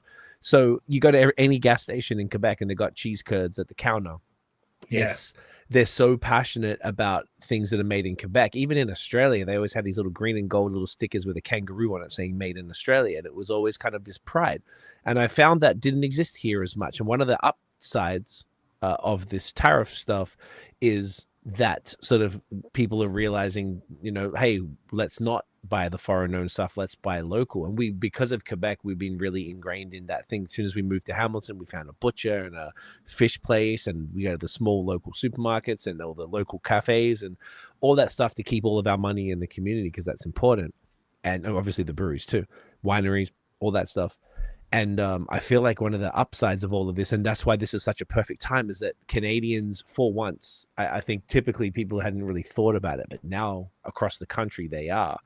And if we had this sort of campaign, even just bringing it back to Ontario, obviously Ontarians are starting to be like, instead of going somewhere else for their summer vacation, they're going to go locally. Even for us, we normally would go somewhere for my girlfriend's birthday next week, but we're going to Kingsville. To go and check out a bunch of wineries up there and breweries and stuff like that, as opposed to going to the States. So last year we went to Nashville. So this year we're going to Kingsville, different villes. And, that's it's like the perfect time. It's like capturing the essence of the moment, whereas Canadians are passionate. You like hit them with the Ontario craft beer, and then that message might speak to the dudes you're talking about that you're golfing with that are drinking Coors and they don't even realize, and they might be like, you know what, let me try one of these Canadian like local craft lagers, and then they might be like, oh my god, this is so much better than this garbage I've been drinking. And I couldn't agree with you more. And it's something that's been kind of keeping me up at night, that how do I approach government with this without compromising our other priorities? And I go back to what I said earlier, that you can only go with so many asks, but there has never been a better time to kind of talk to Ontario citizens about supporting their local businesses. And, I talked about the market share stats in Alberta and BC earlier. Like, I still think there's room for another growth wave for Ontario craft beer in the next 5 years. It's been a slog for the last 5 years for so many reasons, from starting with the pandemic and then inflation and runaway input costs and, declining consumption in the category and competition from RTDs. It's this perfect storm of things that have really hurt the industry following what was a record decade of growth, 2010 to 2019. And that's another stat that I find just incredibly inspirational, is that from in the decade 2010 to 2019, which segment of Ontario manufacturing grew the most? Was it automobiles? Ontario craft beer was the fastest growing, more than any other manufacturing segment in Ontario, 2010 to 2019. And then we hit the brick wall starting with COVID. But here we are now in 2025. A lot of that's behind us. A lot of it isn't. We're now starting to get some wins, like the tax reform. I really think we could be heading into another decade of growth if we do this right. And it would include things like this campaign that we're just talking about. There's lots of room to grow. Let's go from 12% to 20%, 25% in this province for beer sales, 20 to 25% being from locally owned Ontario craft brewers. We know it's possible now. Like We like do. from BC, and like honestly, dude, last night when they talked, I couldn't believe it. I'd never heard anything like that. Even in the States, it's Yeah. not like that. And I'm like, Yeah, well, like Vermont. What's the other state? There's a couple of states where I want to know what's in the Kool-Aid. Like, how did they do it? Like, do you know what it is, man? It's a part of the culture.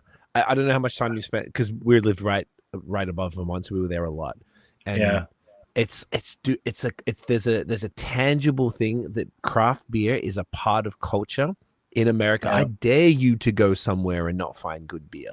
Like, yeah, I challenge you to do that. It's very difficult everywhere you go. That's what I think their secret sauce is that it's ingrained in it. You go to a brewery in America. This is why I'm not sure if you're familiar with Link Up. It's our nonprofit to diversify craft beer. We spoke at the OCB conference in 2023 about it.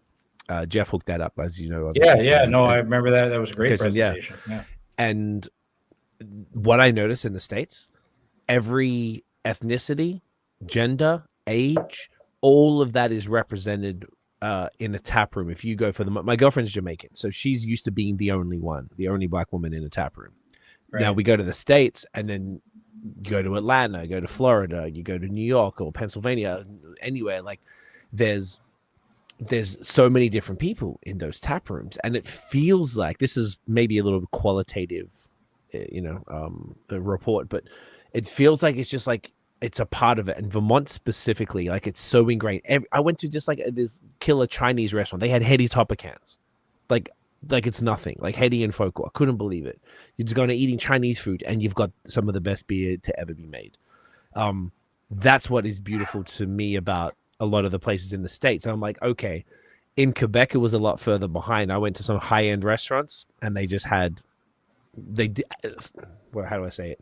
Maybe not as curated as a beer list, something a little more on the macro side or whatever. Like, yeah, Ontario is definitely better than Quebec, in my opinion, at least from my experience. But I don't know what we need to do to get craft beer into the ether, into sort of just. A brewery is not a brewery. I feel like Americans treat it like a bar. That's the difference. They just go and they just like, oh, let's go to the brewery. It's just no different to going to a bar. Whereas here, it's a bit more of a niche activity, and it hasn't cracked that, that whatever level it is that needs to get through to maybe this more mainstream thing where it's not, as you were describing earlier, where people think everything's full of hops and it's these pretentious dudes in flannel shirts and beards and stuff like that. Like it's truly not. It's world class. It's the best drink there is. There's more nuances in beer than there is in wine, and it goes better with food, arguably, than wine. I've heard people say. So I don't know. That would be my take on why places like that. It presents a challenge and an opportunity for our industry and for our association. So I'm going to keep working on it because I couldn't agree with you more. I think there's something there if we can just figure out how to kind of crack the nut about how to approach it with government support, because it's in government's best interest to work with us on that. So we'll make it happen. It's not if, it's when. I like that attitude. I think that's really important. I just love that you've got that ear as well, that you're able to do that. And I think maybe that's one of the things people forget is that, like, it's not, if it was up to you, you'd be like, all right, here's our list of 1 to 50, go do it. But government doesn't work like that. So you have to work with the way that they work and be like, all right, well, you're going to be only let us do one thing, maybe 2 things. So the tax is going to have the most impact. So it only makes sense to triple down on that and be like, that's what breweries that's going to keep doors open, as you said. So, Yeah. And that tax win we got May 15th is just the start. Like, there are still a lot of things that we advocated to government about that they actually signaled in the spring budget. They said, okay, we're going to do this 50% tax cut, but we are also agreeable to working on the following things going forward. And those following things are a lot of what we still have left to get done. Like I talked about it in detail earlier in the call, so I'm not going to repeat it, but we still need some other significant tax reforms to get across the finish line.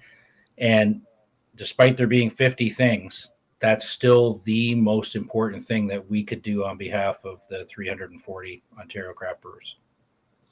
I love it. I love it so much, man. I think it's great, and it's a huge win. I think it needs to be celebrated. And I remember seeing Troy Birch's post about it, and I was like, yes, this is fantastic. And seeing people just seem stoked.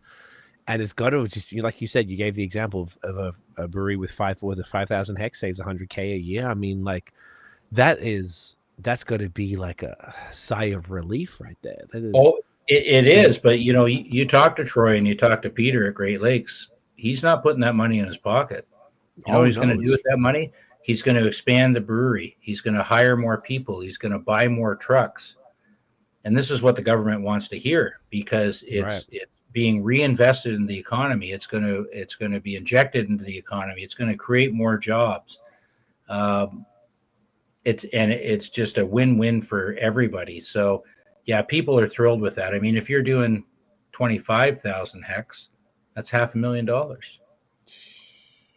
I mean, so it was a big win, but we're only getting started. Because we've come from, I recapped how the tax is structured earlier in the call, but we have the highest taxes of any province in the country, if I'm not mistaken. We have the most complex tax system. And, then if you think about the other end of the spectrum, like the bigger craft breweries, they face slightly different tax issues, Steam Whistle and Muskoka.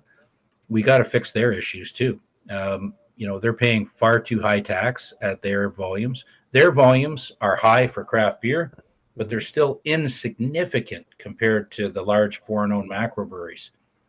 And they shouldn't be paying the taxes that they're paying. And the slope, and it gets a little bit complicated, but the amount of tax they pay shouldn't reach the highest rates at the volumes that they reach today. Like you should have to be a much larger brewery before you hit the maximum tax rates. And, those are the issues we're working on behalf of Muskoka and Steam Whistle. But at the other end, with the smaller brewers, they got the 50% tax cut. So we're just getting started. Still lots more to do. I love it. It's exciting. Scott, how do you feel about a quick bathroom break, and then we'll get into that next beer and keep it going? Let's do it. Beautiful. All right, guys, we'll be right back. And we are back. And Scott, it is time for some surf rock right here. Yeah, I got mine right here. Another beaut. Look at that bad boy. Now I realize I think this is actually a American style American IPA. So like a Western. Well, would you like me to read Jeff's Coles notes? I would love you to read Jeff's Coles notes. Here we go. Surf Rock, California IPA. Surf Rock is a California style IPA brewed to be light and crisp with big hop flavors and firm yet smooth bitterness. What differentiates a California IPA from a traditional West Coast is the use of more contemporary hop varieties that impart tropical flavors and aromas along with the classic pine and citrus. This is the perfect beer when you're looking for something snappy, clean, and super drinkable that still packs a big hoppy punch. Love it. Great. You're you are basically Jeff's mouthpiece on this pod. I love it. You like my glass, by the way? Yo, look at that. You got the I didn't notice that before. Nice. And it's the is that the Spiegel? It's the proper Spiegel. Yes, yes it is. Yeah. That is glorious. Now, is that like a one-off, or was that something that you guys did for the conference? Well, these are actually old because that's our old OCB logo, but I love these glasses. I love these glasses. Yeah. Aren't they the best? But that is a good beer. So, oh yeah, this is fantastic. This is exactly. And did he say which hops are in this one? In that, sorry, I might have. You know what? I'm seeing. You know what? He did not. And it doesn't say either on the Untapped, but that is fine. So it's definitely got that, like, it's that nice crisp malty crackery body with bright tropical. There's some nice piney bitterness, but it's like a stone fruit, dank citrus thing going on. Yeah. Yeah. Like it's a little piney. It's not like over the top. It's definitely not like resin. It's like that big sort of sappy. No, it's not overpowering at all. It's beautiful. Very crushable. Hence the name Surf Rock. So it's very for the season right now. This is fantastic. I'm loving it. Town is killer with this, and I feel like that's the one style that I don't know if you've noticed over the years. One of the things that West Coast IPAs, what is it, 2025? So like 2011, 2012, etc. This was an IPA. This was just IPA, and one of the things as like Haze got introduced and everything kind of went in that direction, these became few and further between. So there's not that many flagships. There's like Lone Pine from Sawdust. There's Headstock from Nickelbrook, which are both phenomenal beers. There's a few. I think there's one. I think it's called Instigator from Indy. There's, as far as like you go to the LCBO and you can get a West Coast IPA. There's a bunch of other ones I'm probably forgetting, and forgive me for that. But there's, I feel like there's not a style that gets done enough, and then different, like brewers like Town will come through and they'll drop a Westie, or like Third Moon will do like a series of West Coast IPAs, and I don't know. Whenever I see them, I just find I'm every drinking session I'm absolutely drinking one of these IPAs to balance. I feel like it balances things out a little bit, Yeah. No, well said. Are you partial to either style? Are you like more of a Haze guy or a Westie guy, or a sort of bit of both? I'm really not. For whatever reason, I guess my palate hasn't become as sophisticated as maybe yours. But I just, any kind of IPA I love. Maybe I am partial to hazy, but New England, West Coast, I like them. I like them all. Everything. That's the best way to be, Scott. Is bit of everything. I feel like that's the beauty of beer, isn't it? Not like we get to drink out all these different styles that are all phenomenal. It's wonderful. So the next thing I want to get into, you did touch on this a few times, but I don't know. I think it might be worth getting into it from your perspective, which is, we've talked about this on the pod before, on this series, this Business of Beer series, but I would love to get sort of your bit more take on it. So the Master Framework Agreement, and from what I understand, I know it was wrapped up last year, and it was wrapped up early by Doug Ford. Is that correct? It was wrapped up before the original end date. And correct me if I'm wrong, did that cost, like there was a penalty for breaking it? Is that correct? As far as like a fine? Yeah, I mean there was compensation made to the owners of the beer store. The number wasn't anything like was reported in some media channels, but okay, that was kind of where I was getting at. I heard it was some absurd like 8-figure number or whatever, 9-figure number. Yeah, I mean $1 billion was the number floating around. That's what I heard. The media, but maybe it's actually a great point, because I'm so close to it. Sometimes you don't take the time to unpack it a little bit, but let's take a step back to 1927, if you don't mind. So I would love to. 100 years ago, there was this thing, Prohibition, and coming out of Prohibition in Ontario, the Ontario government decided to be responsible for the sales of spirits. But for whatever reason, I think it had a lot to do with kegs. They said, we don't want to be involved in the sale of beer, so we're going to ask the manufacturers to do that. And an industry co-op was created called Brewers Retail.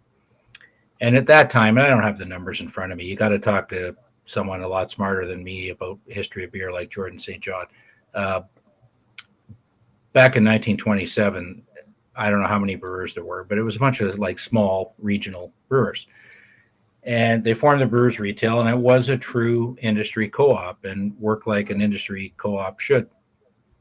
And then what happened over the next... What is an industry co-op? Excuse my ignorance there. Well, just a bunch of businesses running a retail... I don't even know the exact definition of a co-op, but it's really like a grocery co-op type thing. The industry running the business instead of a private entity. So in this case, you had all these small brewers who were, I'm assuming at the time, maybe someone like Jordan can clarify, were equal owners of this business. And the other definition of a co-op would be it's in some sense a nonprofit, because if it costs X dollars to run it, all of the members, the owners, would put in enough dollars equally to offset the costs. You're not trying to make money. You're trying to run your business. You're trying to make money off the product you sell to the consumer, but running the business, you're trying to run it on a break-even basis. So that's kind of another bastardized. Sorry, am I allowed to say that word? You can say fuck if you like. You can say whatever you okay, like. all right. Definition of a co-op. So I should have warned you. you had this Ontario retail system, Brewers Retail, that was run by the manufacturers, the brewers. Fast forward 60, 80 years, the industry changed immensely, and there was a lot of consolidation and amalgamation. And we'll all remember Carling O'Keefe, and I'll fast forward past that. But you get to kind of the 1980s and 1990s, and there was really kind of two massive breweries, Canadian-owned massive breweries, Molson and Labatt, with Sleeman being the third. So what happened is that the, quote, industry co-op approach, where everybody was kind of had an equal say, it kind of got tilted. And I'm giving you the perspective from Ontario craft brewers. If you bring in the folks from Molson, Labatt, and I got there are a lot of great folks that work there, and having worked at the beer store, I met a lot of great people from Molson, Labatt, like good folks. But it kind of got tilted where, from the perspective of the Ontario craft brewers, the policies and everything were kind of favoring the big guys and not so much the little guys. And that's why you started to hear some rumblings from the Ontario craft beer industry, 20 years ago, when John Hay came to see me when I worked at the beer store, that we need to make some changes. And that is really an abbreviated description. Bring Jordan on. He'll give you the better one. But our association and our industry advocated for the end of the Master Framework Agreement, because really what it meant was that the only place that you could buy beer in Ontario while it was in effect was the Brewers Retail, which morphed into the brand name the Beer Store, or the LCBO.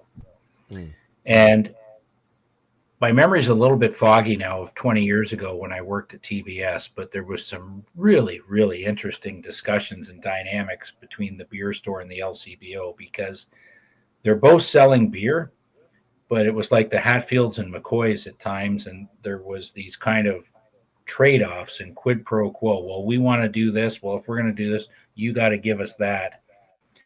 But the only place you could buy beer in this province was the Beer Store or the LCBO. And when I worked there, 92% of the beer sold in Ontario was sold through the Beer Store. 8% was sold through the LCBO. Wow. Fast forward to today, and I think I'm going to get these stats right. As of today, 46% of the beer sold right now is through the Beer Store. Think about that. That's half of what it used to be. That's still a lot, but yeah, wow. 25% the LCBO, and 29% grocery and C-stores combined. So, what about direct from breweries? Is that did they include that? That's just retail I'm talking about. Gotcha. Retail okay, outside of breweries. Yeah. So, but that's actually a great question, because retail, I don't have the stats in front of me, but I'm going to go out on a limb and say that retail beer sales account for about 60% of the industry. 20% would come from bars and restaurants, and 20% would come from brewery direct. Like when you go buy a case from Collective Arts or from Clifford.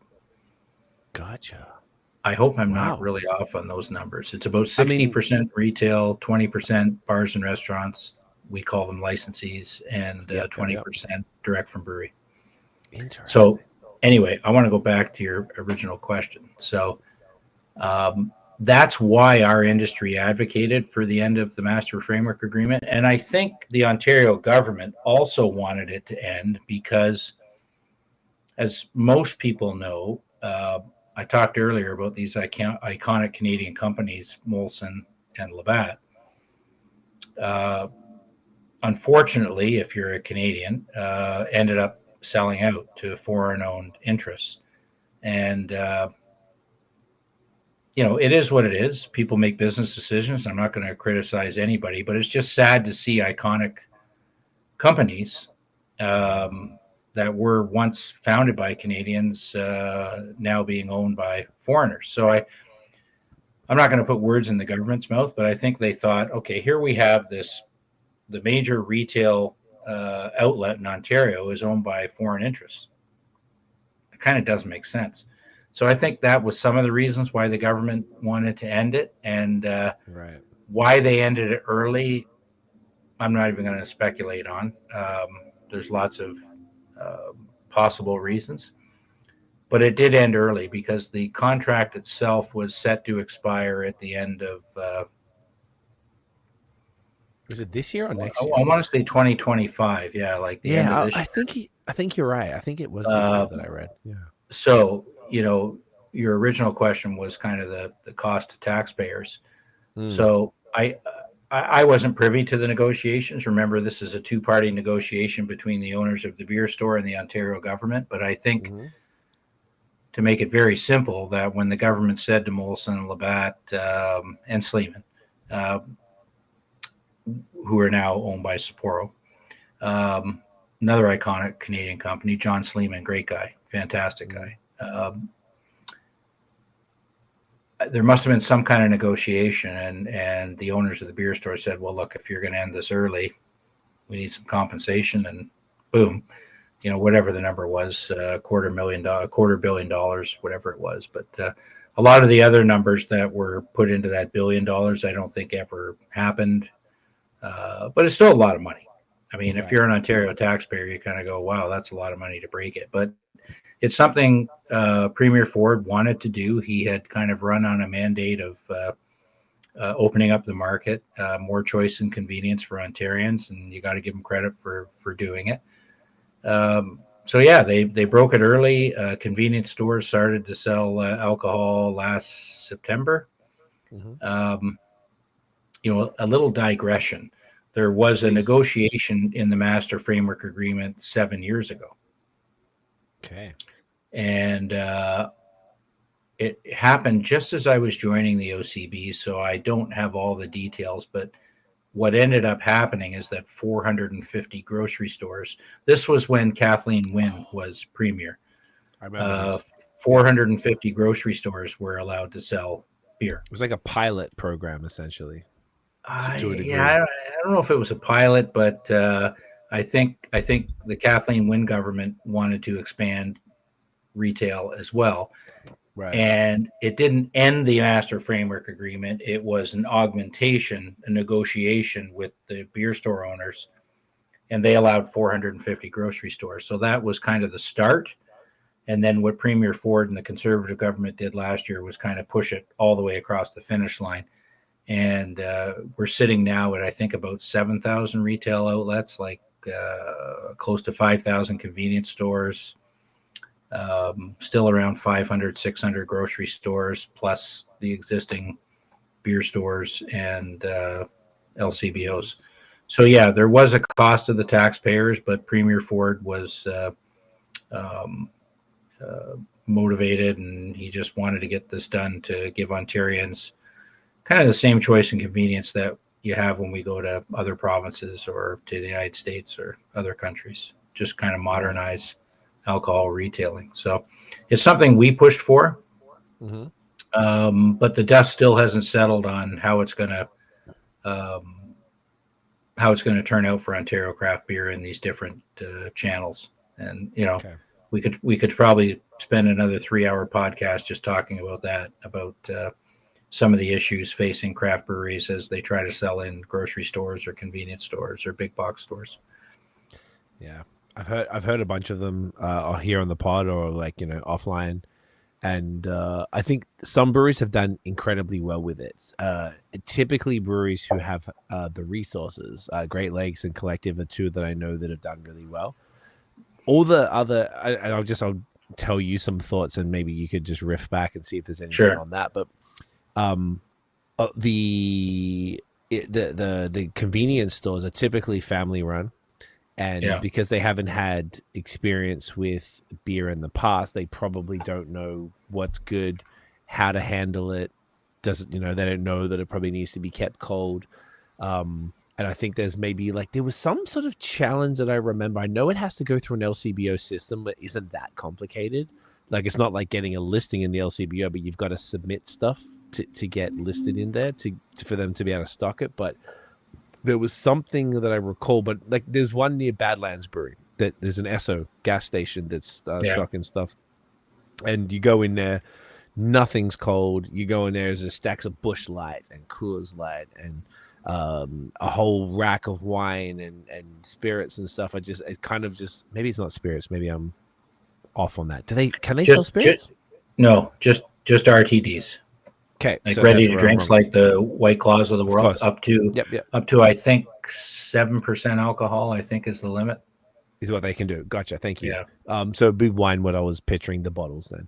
I just felt like the stores that I've seen it, they weren't really handling it well. So I wonder if there's a bit of a learning curve for the convenience stores, the new retail locations, and then their customers knowing that they can purchase craft beer from there or beer period, because it's not like craft beer, it's beer. And then they're probably, to me, because living in Montreal, you went to a gas station in Montreal, it was every time garbage beer. Speaking for myself, it was always macro stuff that I wouldn't purchase. If you went to just a dépanneur, regular dépanneur, sometimes they'd have some, a convenience store there, they'd have some craft beer, but then you have to go to a specialty beer store. Now that's when it would be treated carefully. They would have multiple fridges and everything was separated by style for the most part, and everything was kept cold and all of that fun stuff. So I imagine that we're in the infancy stages of that, where there'll be some convenience stores or gas stations or whatever it is, or supermarkets supermarkets are pretty good though from what I've seen, but gas and convenience are going to probably stick with the commodity beers, probably. Maybe not really worry so much about keeping the Budweiser cold. But then there will be some folks who own a convenience store who maybe understand craft beer and drink craft beer, and they'd be like, yo, I'm going to get the best stuff. And they can go and make sure that they've got a curated selection and that they're kept, they're treated correctly and things like that. Have you seen anything about that, or am I speculating a bit? No, I you know what? I think you did an excellent job kind of recapping what's happening right now. And it's so new for all of us. I don't know where this is going to end up, but everything you said is true. So, the way the system works in Ontario is that the LCBO is basically the wholesaler of record. It's a little more complicated than that, but if a C store wants to bring in a beer or wine or RTDs or cider, they have to order them through the LCBO. Gotcha. So one of the other big wins that the OCB advocated for and got was, we said, look, for all the things we talked about over the last couple hours, it's important for the Ontario government to support Ontario-owned businesses. And the more Ontario craft beverage alcohol we can sell, whether it's beer, wine, cider, spirits, it's good for the Ontario economy. We fought for and won a mandate to have a minimum of 20% shelf space of Ontario craft beer in all retail channels. Really? Oh, that's great. Yes, good in theory. In theory, but unless it's enforced, it's not worth the paper it's written on. So, understood. If you walk into the vast majority of C stores these days, what's a C store? Convenience store? Convenience. Sorry. Okay, no worries. There's not many complying, and not a lot of them realize. Like in a lot of them, the fridges are pretty good, right? But as you alluded to, there's a lot of warm beer stacked in the aisles. There's displays. The 20% applies to all the beer in the store, not just the fridge. Right.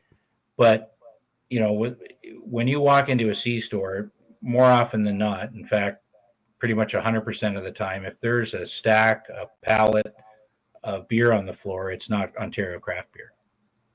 Right. So the 20% isn't being held to. And you got to give your competitors credit. The big guys have a lot of financial Bargaining power. backing. They've got salespeople. They've done a good job of getting into this new channel. But you said something that resonated with me because I don't know the answer to it. But where is the sweet spot for a C store in terms of their product assortment? If I'm an Ontario citizen and I'm used to buying at the beer store or the LCBO, I mean, the LCBO still has, I think, the best assortment of craft beer in the province, or beer, period. Easily. As a consumer, what's going to motivate you to buy your beer at the C store? It's not going to be price today, because, again, there's a lot of rules in place that C stores can't consistent, right? Yeah, keep them consistent. So if I'm a C store, and I don't know the answer to this question, I'm just speculating. Of course. Am I better off carrying the top 10 beers that sell across the province right now? Or do I have an opportunity to bring in the beers that you can't get at the beer store or the LCBO? Some of these great beers we've been trying tonight, like, if you think of 340 craft breweries, I don't know how many brands in total they make, but it's thousands. Easily. How many of those are actually on retail shelves in Ontario? A small percentage. Small percentage. So if I'm an independent C store operator, I think I'm going to want to talk to these craft brewers and bring in a bunch of products that aren't available anywhere else. Like, why bring in the same stuff that you can get at the LCBO, the beer store, or Costco? Couldn't agree more. And it'll be interesting to see how it plays out, because you use the word infancy. We are just literally in the infancy of having beer available at corner stores, convenience stores, C stores. And it'll be interesting. My main focus right now is to enforce that 20%. And I've spent more time than I care to talking to the Alcohol and Gaming Commission of Ontario, the AGCO, about what are you doing to enforce the 20%, because it's law. Because if we could get that enforced, it's a huge boon to our industry.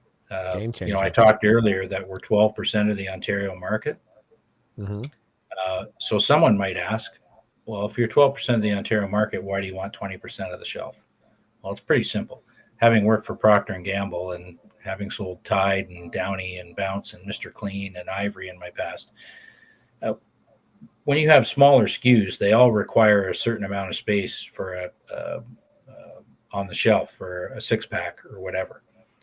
So the smaller selling brands are going to naturally need a little bit more shelf space than their market share would dictate. When I worked for Procter & Gamble, I sold Tide laundry detergent and had about a 50% market share. We didn't need 50% of the shelf.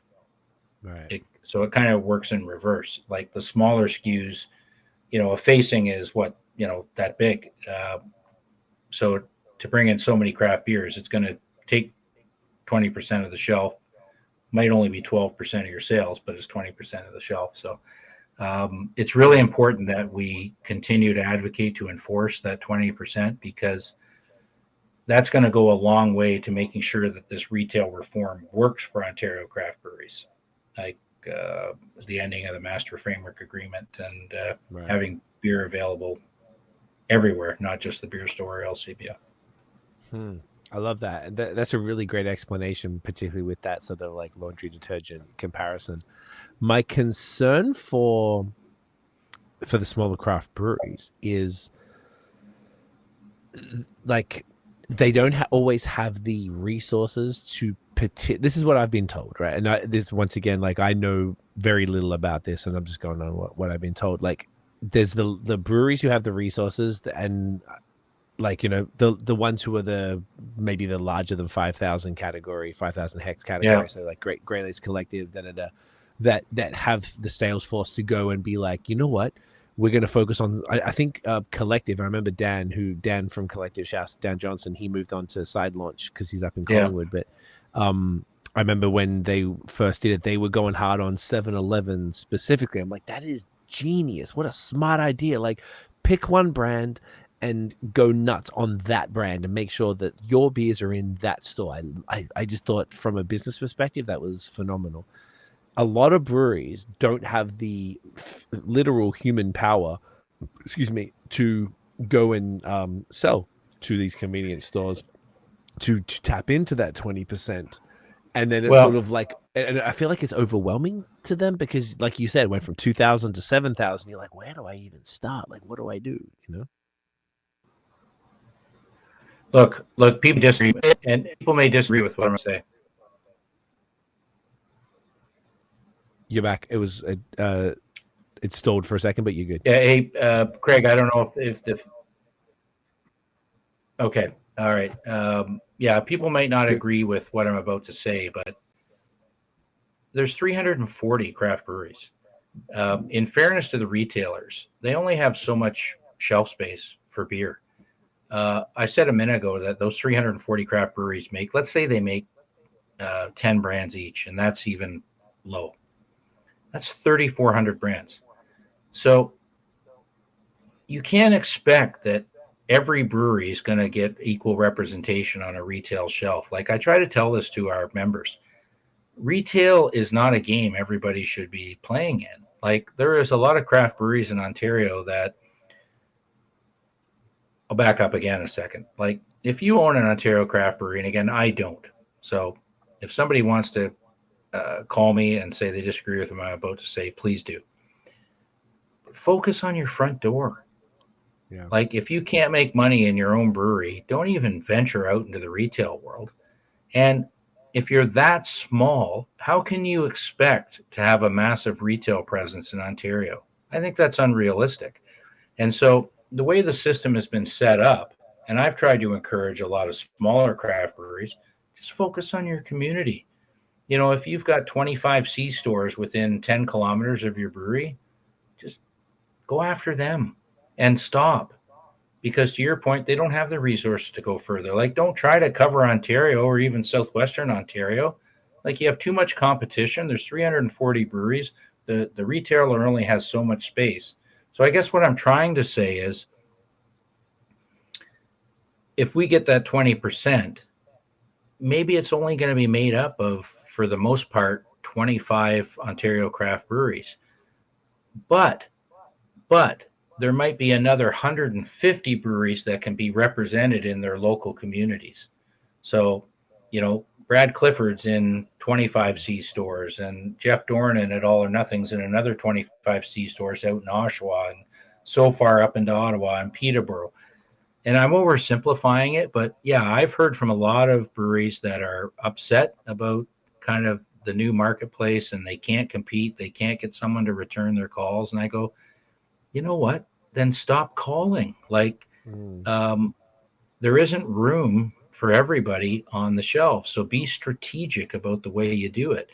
I talked earlier about working with the LCBO on some new local programs. They've come out with one that's in its infancy, but I'll just try to give you a high level view. Like, they're going to give some of the smaller craft breweries access to 15 local LCBO stores, which will be very helpful. Because to get through the LCBO system, to kind of get listed, to go through product testing, lab testing, and then get automatically distributed to LCBO stores, it's hard. It's expensive. It's timely. It's hard. It's not for everybody. But through our advocacy, we've been able to talk to the LCBO to say, look, you've got all these little craft breweries who don't have the ability to kind of do the big play with the LCBO. Can we find a way for them to at least get into their local stores? And the answer is yes. And we're working on that. The beer store, in their history, and I think they still do it right now, will give 5 free listings to craft brewers at the 5 beer stores closest to their brewery. Every brewery is different. You know a lot of these people. No two are the same, but most of them are small. So I don't know how these small breweries can really expect that they're going to be on thousands of retail store shelves. I don't think they should. So yeah, it's complicated. Uh, I've talked to some brewers in your area. I won't mention them by name, who are frustrated. A bigger craft brewery that's frustrated with the C store system so far. Just keep chipping away, because, to use your word again, we're in the infancy. Uh, Mm. I think the craft breweries, the C stores, the convenience stores, are still trying to figure out where they can win. Like, what is the best product assortment for them to carry? And my hypothesis is you should bring in locally owned products um, that will resonate different than what they can get at the larger retail stores. But we're going to see what happens. We're only, what, 9 months into it, 10 Yeah. months into it. Yeah. That's really, really well said, man. Thank you for that explanation. I agree wholeheartedly. Are you saying that you have the ear of some of these people, some of these convenience stores come to you, or is it more just like if you do ever talk to them that you're like you would Yeah, advise no, going I to them? mean, I've talked to some of the chains. Like, there's some bigger chains, whether it's as you said, Esso or Circle K or 7-Eleven. Yeah. Hmm. Um, and there's other complicating mitigating factors, again, about the way alcohol policy works in this province, about who's allowed to distribute and how you can get beer from A to B. And Gotcha. again, we don't have 3 hours to get into it, but it makes it difficult for Ontario craft brewers to get into the system sometimes of the major chains. And that's another thing the OCB is working on, to try to break through some of that red tape to make it easier for craft beer to work with the major chains. But at least half, and again, I don't have my numbers in front of me, at least half of the C stores in this province are independently owned. And those are the ones I've told our members to go after, because you can Right. go in and talk to the person. They own the store. They make the decisions on what to list. You tell them that your truck's outside, that you can literally bring the beer in, or deliver it to them tonight or tomorrow morning. Yes, they have to go on to GMS, which is the LCBO ordering system, and order it through the LCBO. But it would be the craft brewery that's delivering it. Um, Directly. so focus on the independents, because the chains, and again, I'm not defending the chains, but I will defend the chains. There's only so much space in a C store to put beer on the shelf. Like, you got to make choices. And if Mm. I'm a C store owner, I probably want to put some brands on there that have high velocity. But I do want to mix that in, I think, with some local unique offerings that will be attractive to my customers, that maybe differentiate me from the Loblaws next door or the LCBO down the street. I love that. I love that a lot. And I think it's like, yeah, it's a bit of a longer game than this shorter game. Like you said, we're 9, 10 months in, so it's not really at any point. And perhaps I really do would probably stand on the fact that I think that it's going to turn out a little bit more like Quebec, where there's going to be what we call gateway breweries, which I think are undervalued overall across the board. So you might have these larger breweries that are going to get into these chains like the Circle K's and da da da, that are going, that the general consumer are going to already know. They're going to be like sweet, or at the very like larger craft beers they might be more familiar with. It's going to Yeah. help ease people into the game, and then maybe they'll go to another convenience store or gas station or whatever that will kind of, maybe the like I was saying before, the owner might be a little more savvy, and then the owner can get a little, curating in there and have this really killer selection that, like you said, differentiates themselves from a supermarket, from another convenience store, from another gas station, that they're like, we are known Yeah. as like the craft beer spot in our area. Because a lot of like, I don't know if you've heard of these folks, but there's independent beer stores are something that's really, I'm personally very passionate about. And there's one here in Hamilton called Durand Cafe, that the owner's a good friend, and they have the best fridge in Ontario as far as I'm concerned. And another phenomenal one is the Sidewalk beer shop in Waterloo, who is owned by Mark. Mark is the GM at Third Moon, and they these guys, they like Chris at Durand here in Hamilton. He drives to Badlands and Third Moon every Thursday to get the beers available in the store by like 1 p.m. They're available before you can even get them from the other breweries. And it's like that business has made my life so much easier. My co-host Nathan, I mentioned to you earlier, he lives in Ottawa. he tells me what he wants, and I get him that stuff from my store, and I ship them to him in Ottawa. That's how much easier it is. And it's such a beautiful thing. I have evangelized this place so much on this podcast, and I feel like that is a model that if a savvy convenience store owner in different places that don't have that, there's so many cities in Ontario that don't have that type of thing, that they could be like, you know what, I could be that place. And if they know what's up, then they, you know what I mean? Because they always have to be attached to something if it was like a cafe or a restaurant or whatever, hence these two, the places that I mentioned. So I foresee that, like, that type of thing happening slowly over time, and maybe that's probably the direction it'll go. And it's just, maybe we all need to be a little patient, and at the very least we're getting people used to purchasing beer from these places slowly but sure. Like you said, you go into a gas station, you're not trying to buy beer, you're trying to pay for your gas. And you're like, oh, there's like a case here, I could just go and get this Collective Arts right now. And then you might be like, I'm just going to grab it right now. And then they're going to slowly get used to that, knowing that, hey, every time I go to the gas station, I can buy my beer. And then that'll snowball over time into convenience and and then people will get used to it. So I think it's sort of like, that's probably the only way it's going to work. We all need to be patient. Yeah. No, I'm biased. I agree with you with these locations that you just spoke about. That's the way to differentiate yourself. Take these great beers like the ones we're trying tonight that might not be available at retail, and figure out a way to have a unique value proposition in your store. That'll make a difference, but we'll see what happens. Yeah, it's going to be very interesting. So we should go to the next beer. I broke the seal, Scott. Are you cool? We take a quick pause for a bathroom break, and we'll jump into the next one. Yeah, absolutely. Okay, we'll be back in a sec, yo. And we are back, and we are cracking. We're back on the hazies, Scott. Back to our vibe. We're hitting this fresh guy here, Motel Royalty from good old. I froze again. Good old town here. Look at that can. You're showing it off. Looking beauty. Now this is a 6.5% IPA, and Scott, I imagine you are going to do us the honor of reading it out again. Let's read these wonderful notes. This beer, actually, this is a really interesting story.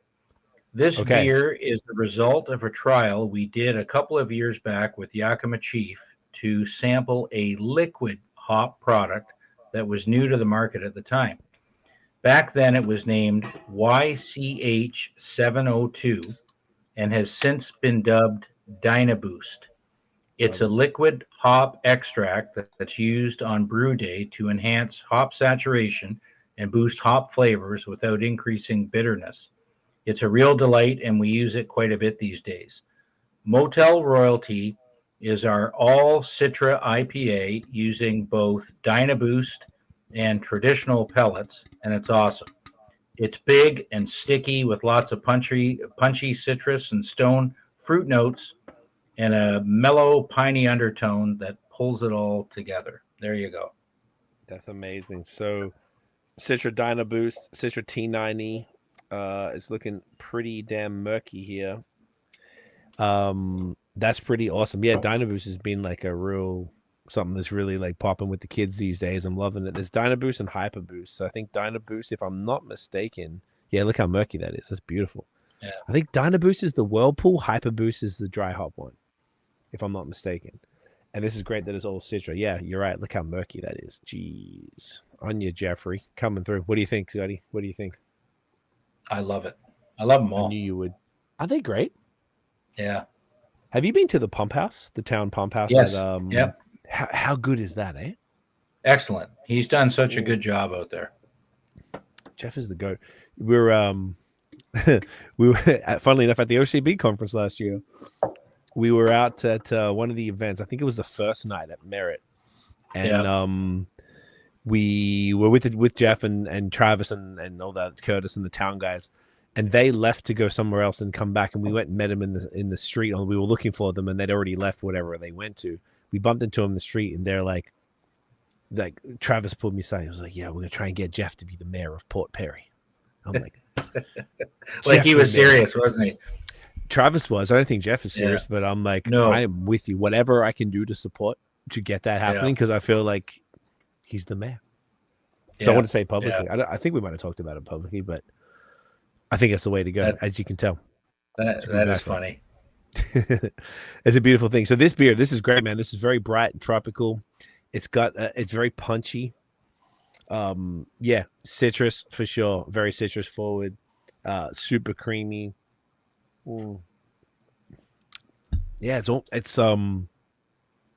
fantastic. It's very different, even because we had, say, the first two ones that were hazy IPAs, but they're a little on that lighter style, very more approachable, like Square Wheels and Microdose. This is a little more on the thicker side. This is actually probably the thickest like town IPA I've had in a minute. This is killer because I feel like this is not always what they do. Very, very great. This is fantastic. Yeah, and I just went back to the notes because I thought I could really smell some pine in there, and he does say that at the end. Yeah, there's Mellow, a little piney undertone. correct. A little bit of touch of that. I imagine that could be from the T90 pellets because they're a little more. They deliver a bit of that as opposed to I think the Dino Boost is they're a little more pure on that, and they don't always deliver that vegetal thing that the T90s do. So I remember YCH 702. I didn't know that they just called that Dino Boost. That's cool. I love it. Town always been really good with like Mike specifically being really excited about trying different stuff. And yeah, that's a really cool story. Yeah, it's fun. I love that they do this. This is awesome. This has been 5 killer beers. We still got one to go. This is the beauty of the industry. This is one brewery, isn't it? And think of these cool stories. One brewery, multiply that by 340. I'm really glad they all have these unique little stories. They really do, and I'm very glad you said 340 like 20 times on this pod because that's going to be drilled in my head now because I always make up a number. Like Ontario has like 450 breweries. I'm like, no. Scott said 340. It's 340. God damn it. No, it's I'm going to remember. It's changing every day, as you can imagine. It's hard to keep track of ones that close their doors and new ones that open, but it's approximately 340. Bricks and mortar. Bricks and mortar. And then contract Ontario would probably be a whole bunch on top of that. Yeah, exactly.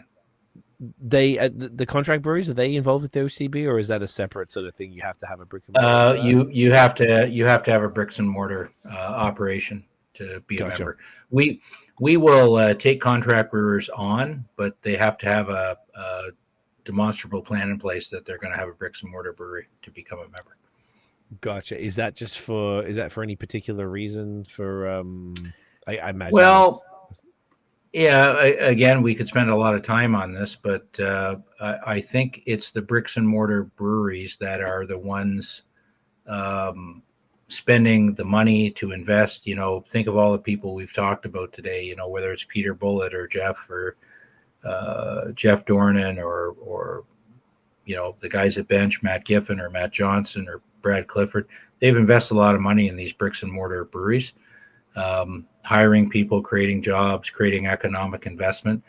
And we think those are the breweries that we need to support. It's just a completely different model when you have a virtual brand, a marketing brand, and you don't have those same costs and pressures. It's a long, complicated story, but I guess I'll leave it at this. I think it's critical that we still have bricks and mortar breweries in every postal code across the province because in theory, if everybody closed their doors and became a virtual brand, you could have one massive brewery making everybody's beer. And, that really wouldn't be the craft beer industry that we know and love. I agree with that. I'm also... maybe as a business person, I like the idea. I understand why what you just said. That's a great explanation. I'm always like, I guess almost like I see contract brewers as, now there are ones that are like sort of marketing companies that have been there in the past that don't really care about beer and they just do. It's a great way to start. Most bricks and mortar craft breweries started as contract breweries, and we support that. That's what I was literally about to say. We support that. Okay, cool. I love that. We just don't support it as a long-term business plan. Understood.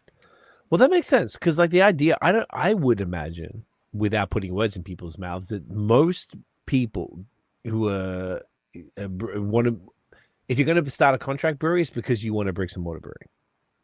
I would be very shocked if there's someone like, no, man, I just want to have like someone else make my shit and sell it. I just find that and I might get into trouble for saying this too, but part of the ethos of the craft beer industry is the brewery itself. Like, take these beers community we sampled hubs tonight. Yeah, Like people who try these beers want to go to the place where it's made and meet the owner. oh, do they ever? To me, there's a little bit of a disconnect if it's a marketing company and the beer is brewed by a nameless contract brewing facility. It doesn't have that same ethos. Like, go onto the website and say, I want to take a brewery tour. Well, there is no brewery, right? Yeah.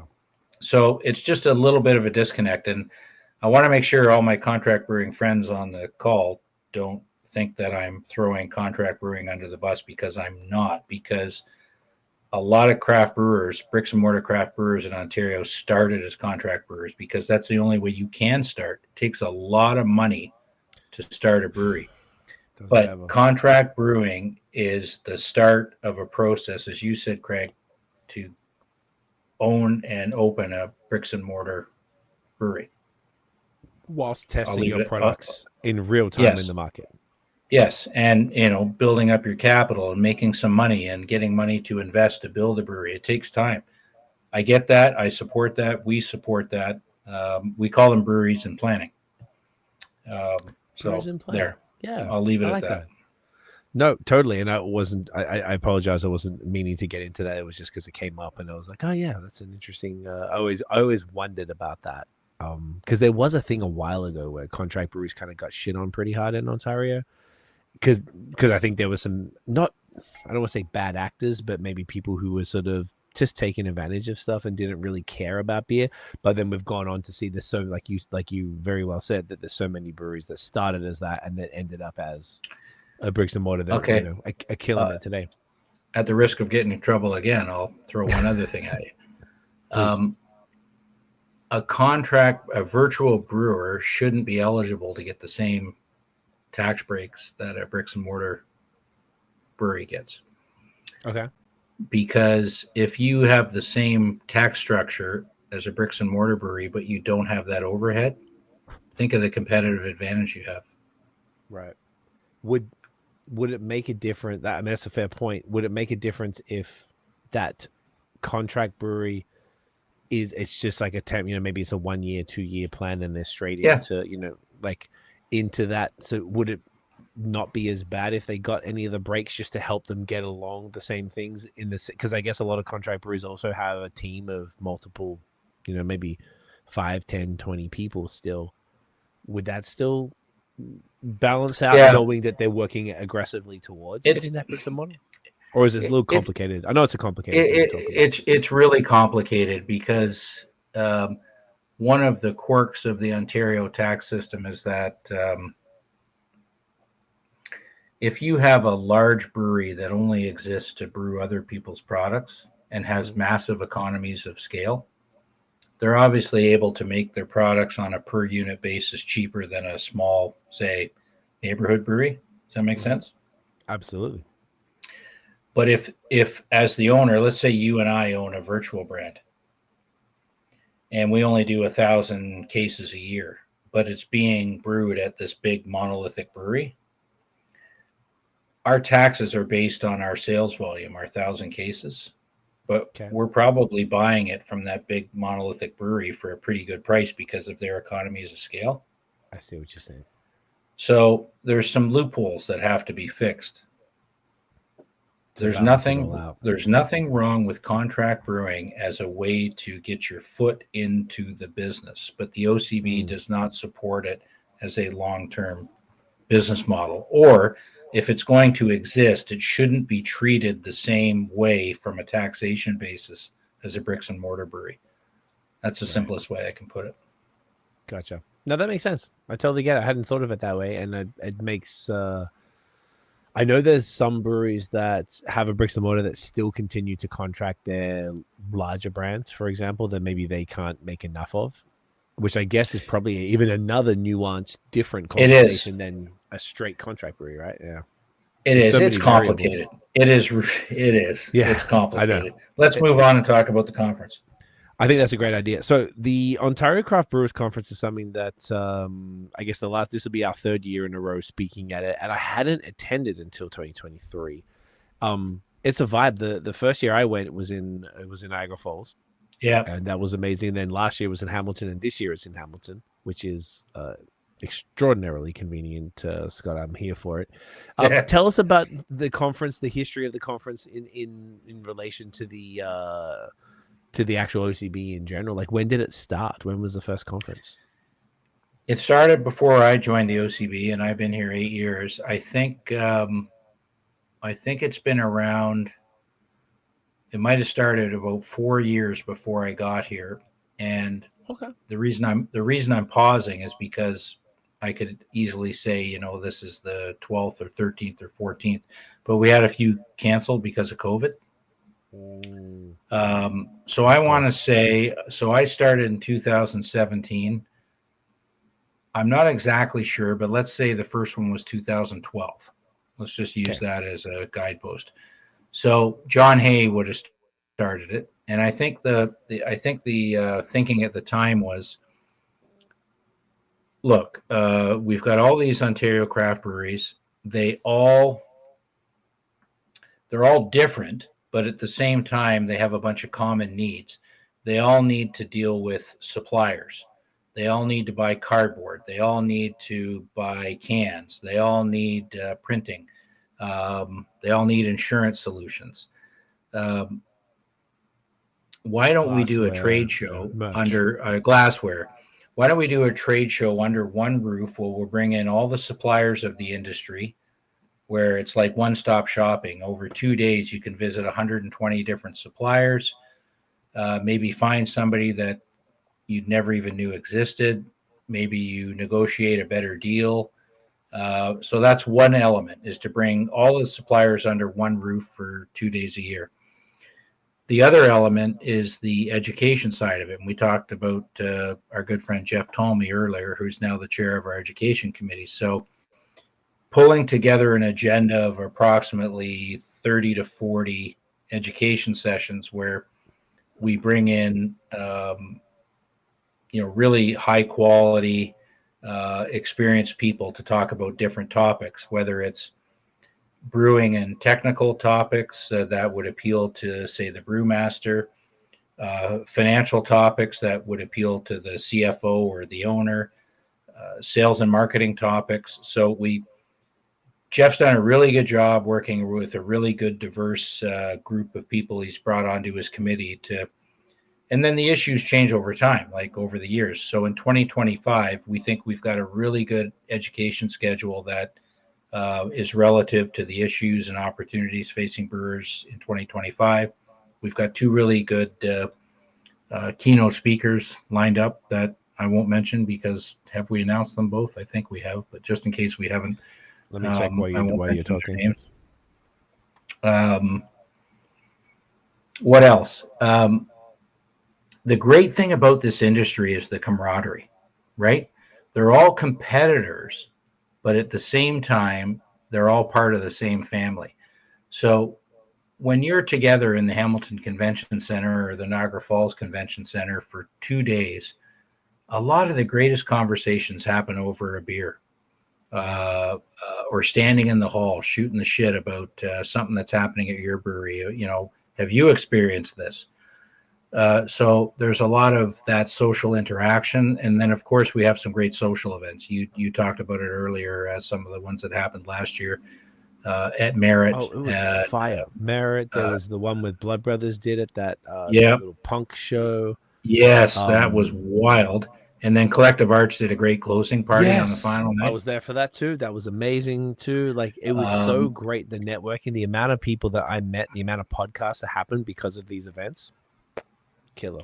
Well, there you go. So you're our best spokesperson. Brad Clifford did a great job on opening night. He had the opening reception. So, there's so many reasons to come to this conference, and it's well attended. It's Canada's biggest craft brewery conference. I'm really proud of it. A lot of people say they can't afford to come because they can't leave the brewery for 2 days. And I like to say to them, look, find a way to come here because it'll be the best 2 days you ever spent. Because if you find one new supplier, if you have one conversation with one of your peers that solves a problem that you've been dealing with, it is going to make those 2 days the best investment you've ever made. So that's my pitch to brewers out there. I actually had this brainchild a couple of months ago, and I thought, why don't we do it this way? I came up with what I'm calling an all-in pricing for the brewery. So let's say you're Brad Clifford. It's based on volume size, but based on your volume, we created a price. So let's just say, I don't know, have it in front of me, but let's just say for a brewery of under 2,000 hex, it's $500. When you pay the $500, you can bring 2 people, you can bring 10 people. Right. So it makes it a little more economical for the members. Because in the past it's been like $250 a ticket or $300 a ticket. So if you want to bring 10 people, it's $3,000. 2 people is $600. We run this conference to help the members. Yes. The profits we make from the conference go to do what we talked about 2.5 hours ago, to help us fund things like the advocacy, the campaigns, etc. But we're not trying to make a profit at the expense of our members. So we try to make the pricing as affordable as we can, because we want the most people as we can to have attend this conference, because then the suppliers will be happy. Think if you're a supplier and you spent X $1,000 to put a trade show into the booth. You're going to be a lot happier if the thing is jam-packed versus kind of not too many people going through there. So I thought, let's do this pricing thing, because it's not going to impact our revenue, but it's going to hopefully mean more attendance. So I'm really hoping our attendance will kind of double this year, just because we've made it easier for the members to come without spending more money. And then for all the breweries who are listening right now who aren't members of the OCB, you're welcome to come too, but you're going to have to pay the higher price per ticket, which is another reason to become a member of the OCB. And then you have access to this all-in pricing. So that's yet another member benefit. I love that. I want to give another great example of people coming to the festival. So my favorite thing ever in the Ontario craft, the OCB conference is overwhelmingly like 99.99% attended by Ontario craft beer. Yeah. My friend John Michael, who is one of the owners or Jean-Michel at Noctem in Quebec City, came down last year. I had met his business partners before. I'd been to the brewery, but he came down. I met him at the Merit event. I saw him at the Collective Arts event. I think I even saw him at the Blood Brothers event. Saw him around the conference. He's there coming from Quebec to come and to network with the Ontario craft brewers, to see what's going on, to attend the sessions, to hear what his peers are saying, and then take all of those learnings back to Quebec. And I thought that was the coolest shit I had seen, because I've never seen someone from out of province come to like if you went to the Canada Beer Cup or something, cool. Like that makes sense. It's federal, or a CCBA thing if they had a thing. But this is like a Quebec dude coming to the OCB, and I'm like, if the Quebec dude can figure it out, I just thought that was so cool, and that I would love. I think I met that guy. Yeah, I think I met that guy, and I love what you're saying. I couldn't agree with you more, and I'd actually do a lot more aggressively to promote our conference to out of province brewers. But it's so valuable. It's so in cool. fairness to my peers, there's also a Quebec craft beer conference. There's an Alberta craft beer conference, and there's a BC. We talked about Ken Beatty earlier, I think. Yeah, we did. Craft beer conference. So these are proud people that are running great conferences for the breweries in their province. And, one of the reasons, circle all the way back to our friends at the CCBA, and I sit on the board, we talked about creating a national conference. Oh, yeah? And it may happen someday. Well, it may happen someday, but in the short term, we decided not to because there's these great provincial conferences happening. But again, I could stick my foot in my mouth here, but from a supplier point of view, you'd probably prefer one massive national conference, much like the BA in the United States About runs. to say the CBC, yeah. So we might get there one day, Craig. But right now, these provincial conferences are so important to the financial viability of associations like ours. Yeah. It's not an easy decision to make, but maybe one day we'll get there. We'll have one national conference, and we all figure out how to participate in it equally. Yeah. I almost feel like it's still worth having the individual provincial ones, and then on top of that, you could have a national one. To sort of pull it all together. It's just like I see the value too, though, that you've very well, very expertly painted tonight, like what the value is of the actual OCB stuff that's pertinent and relevant to people in Ontario. Like, for example, Right. I know when we did our link up one in 2023, I remember seeing Brad in the car. We hadn't met before. The first time we met, and he was telling me he was doing a fire code panel or presentation, and he was like, "Look, man, it's boring as shit, but it's important stuff. Like, it's whatever." So that's the type of stuff, though, that's relevant that wouldn't apply to any other province. That's very No, because specific. that law only exists in Ontario. So it's Right. exact. There you go. So that's exactly why I think there's still relevance. Like the stuff that we talk about can be if there is a CCBA, I would love to be involved in that because that's something that we could contribute to. Because the things that Tiffany and I would talk about as far as social or the diversity stuff with Link Up is countrywide. It doesn't matter where it is.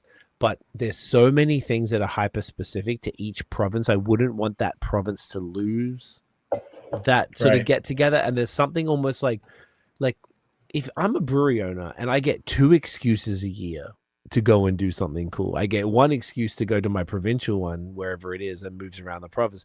And I could go to a CCBA one that's whatever, it probably moves different provinces every year. That's pretty sick, and that's what even the Hillary and Christine and we were talking about last night. Even the Canada Beer Cup is in line with the AMBQ this year in Quebec City, which is sick. So that means breweries from across the country will go there, and that means more brewers who are attending the Canada Beer Cup will potentially attend the AMBQ, which I think is amazing. And I think when we actually did a talk in 2023. We did a because the I don't know if it was the CCBA or Canada Beer Cup, they donated to our nonprofit. So we did a little 5-minute talk during the Canada Beer Cup, and you see everybody there. It's so cool. Yeah, and that's kind of where we've landed right now with the CCBA is that the Canada Beer Cup is a national initiative that we all support. But I think if I've got my dates right here. So it's going to be in Quebec this year, as you mentioned. It was it's like November in BC last year. Yes, but we hosted the very first one in 23 in Niagara Falls, which I think is when that you was guys where we were at. or 2022. That's correct. 23. So the very first Canada Beer Cup was in Niagara Falls as part of our conference. So that's kind of as a board what we've decided that we'll take the national awards that's run by the industry for the industry, and we'll share it. We'll rotate it province to province. And you're absolutely right that all these brewers want to come in for the awards, and they're not just going to come in for the awards. They're going to buy a ticket to the conference and support the conference as well. So that's where we're at right now. It just reminded me, I saw Brent and Adam from Four Winds in Vancouver at the 2023. They came to our presentation because we'd had them on the podcast, and I knew the guys. And they came to say hi. I was like, "Yo, what the fuck are you doing here?" Like, and they were and they were at because they won some awards at the Canada Beer Cup. That's right. I just remembered now as I was saying this, I was like, that is so. Honestly, man, that is so cool to me that it's like bringing everybody together. And this is an interesting thing, Scott, is that because I'm not from Canada, I lived in Ontario, lived in Toronto, lived in Montreal for 10 years, and then now I'm back here. I'm sort of looking at everything from a like, yeah, why don't we all work together type of perspective. Yeah, And I yeah, noticed that sometimes it's very easy, and particularly in a brewery when things are so crazy, to be head down, just do your thing in your area and don't really expand. And I feel like an excuse like these the provincial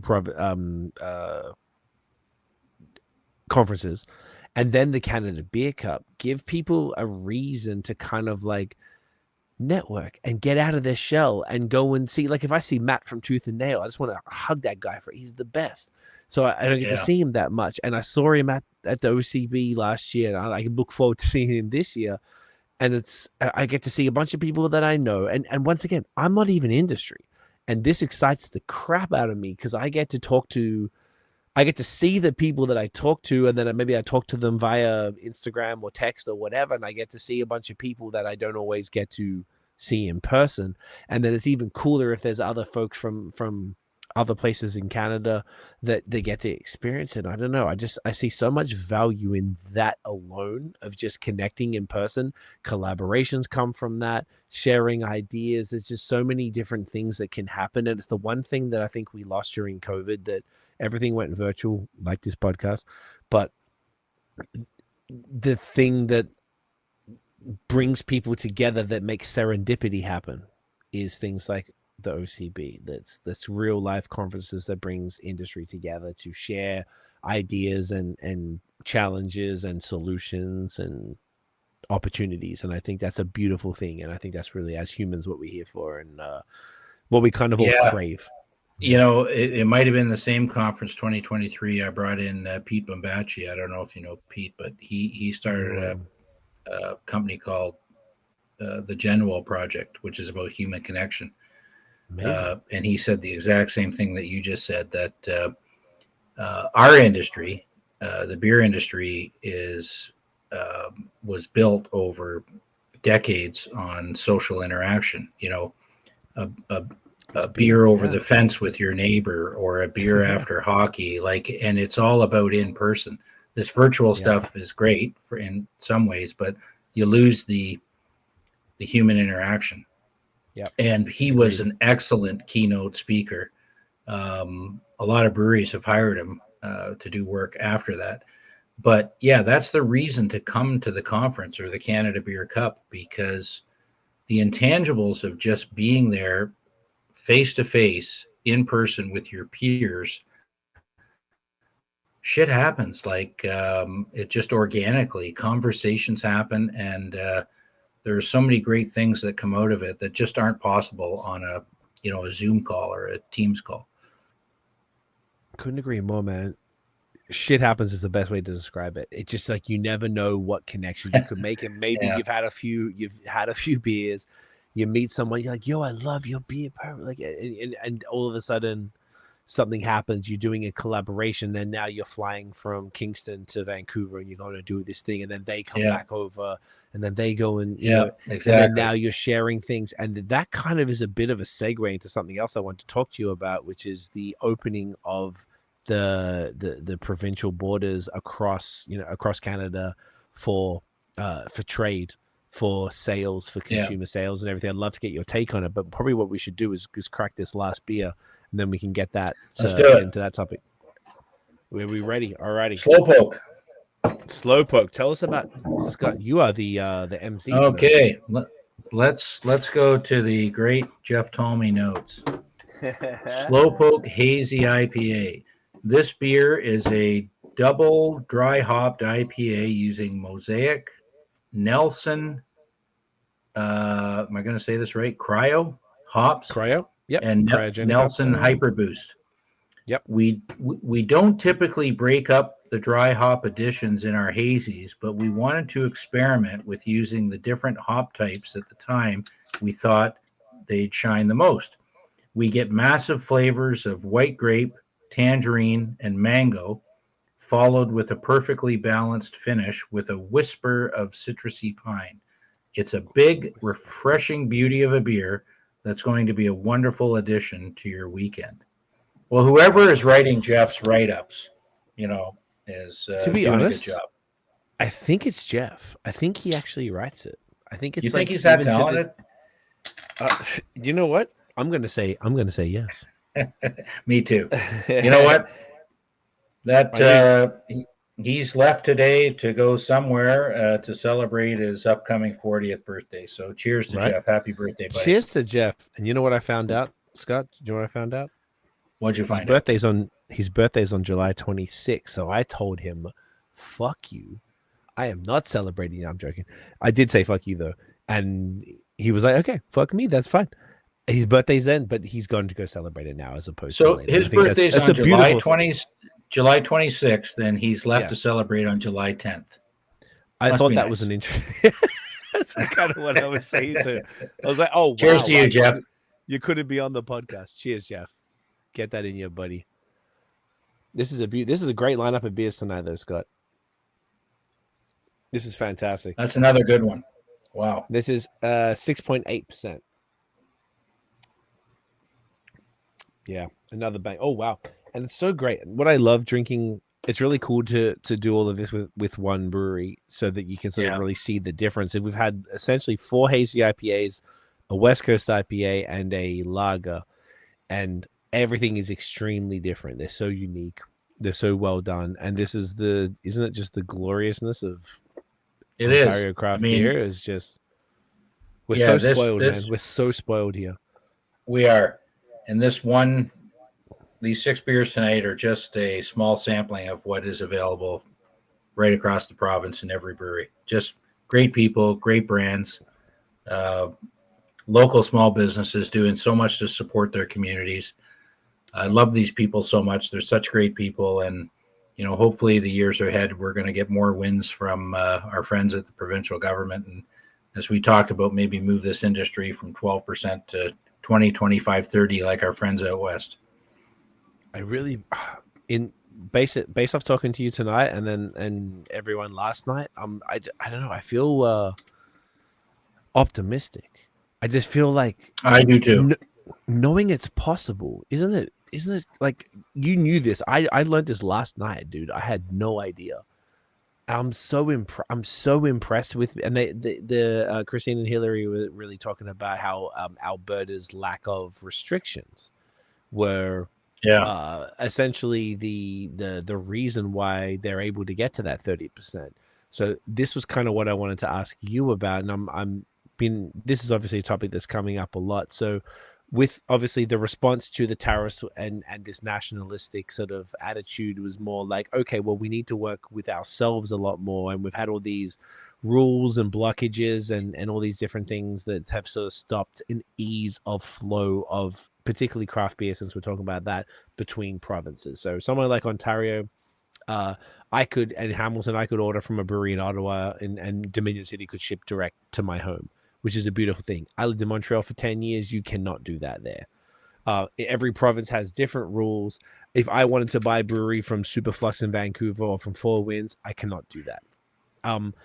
That has a potential that might change, and I feel like you might be able to shed some light. So I just kind of like, the general question is kind of like, maybe like, could you give us a lay of the land of what has been potentially put on the table to change, and how that could impact breweries, and how you feel that could go? Because I've heard some breweries optimistic, some breweries are like, yeah, it's not going to create any new consumers, so I don't really care. So I'm very curious to what even once again, I don't want to put you under pressure there, because Scott, maybe your opinion is different to maybe what the OCV's official position is. So I want to just give you that leeway to be able to deliver that. Yeah, no, it's really interesting times, and my opinion actually is consistent with the OCB opinion. We've talked about this at the board. We actually gave the government our official position, but this is a complicated issue. I've learned a lot about it in the last 6 months. We'll break it down into 2 areas. So first, there's kind of the e-commerce. That's the easier part, in my opinion. So, your ability to order beer from, say, a Vancouver craft brewery that you like. We are 100% supportive of that. And I think that's going to happen very quickly, because that's the easy part. Okay. It's just allowing, just to clarify what you mean, is that if I'm here in Ontario and I want to order from Vancouver, I can put an order in online and they can legally ship that beer directly to my Yes. home. Okay. Yes. Now, should that have been able to happen 10 years ago, 20 years ago? Yeah, it probably should have. It's long overdue. But, and I think you said this as well, is it going to lead to a lot of business? I don't think so. We don't think so. Simply from the point of view that a case of beer is a heavy, expensive product to ship. With craft beer, most of it is not pasteurized, so it needs to be in refrigerated trucks, which or rail cars or whatever the case may be, which makes it even that much more expensive. So, if a case of beer that you could buy at retail in Vancouver is $60, $70, by the time it gets to your door in Ontario, I don't know. I have no idea. Call it $120. You should have the right to pay $120 to get that case of beer you like. How many people are going to spend $120 to get that case of beer? I don't think a lot. Maybe I'll be proven wrong, because there's so many great beers here in Ontario that you can buy for a lot less. But that's not the point. That's not the point. Understand. The point is you should have the right to buy that beer from Prince Edward Island or BC and have it shipped here if you want. So that's going to happen. I'm pretty confident that's going to happen. Do you know but what I don't time think frame or is there pretty no soon. No, I think it's going to happen very soon. Like in but 2025, you reckon? Yeah, I think it will. Oh shit!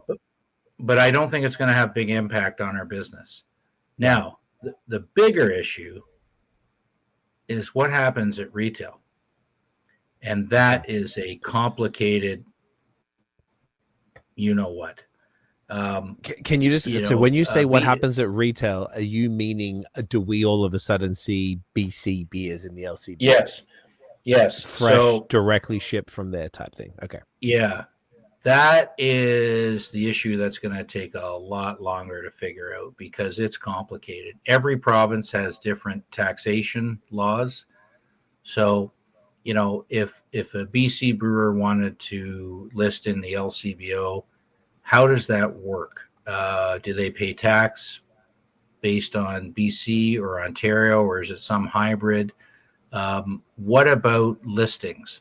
The LCBO has a very onerous listing process, lab reviews, you have to pay for it, etc. Other provinces don't have that.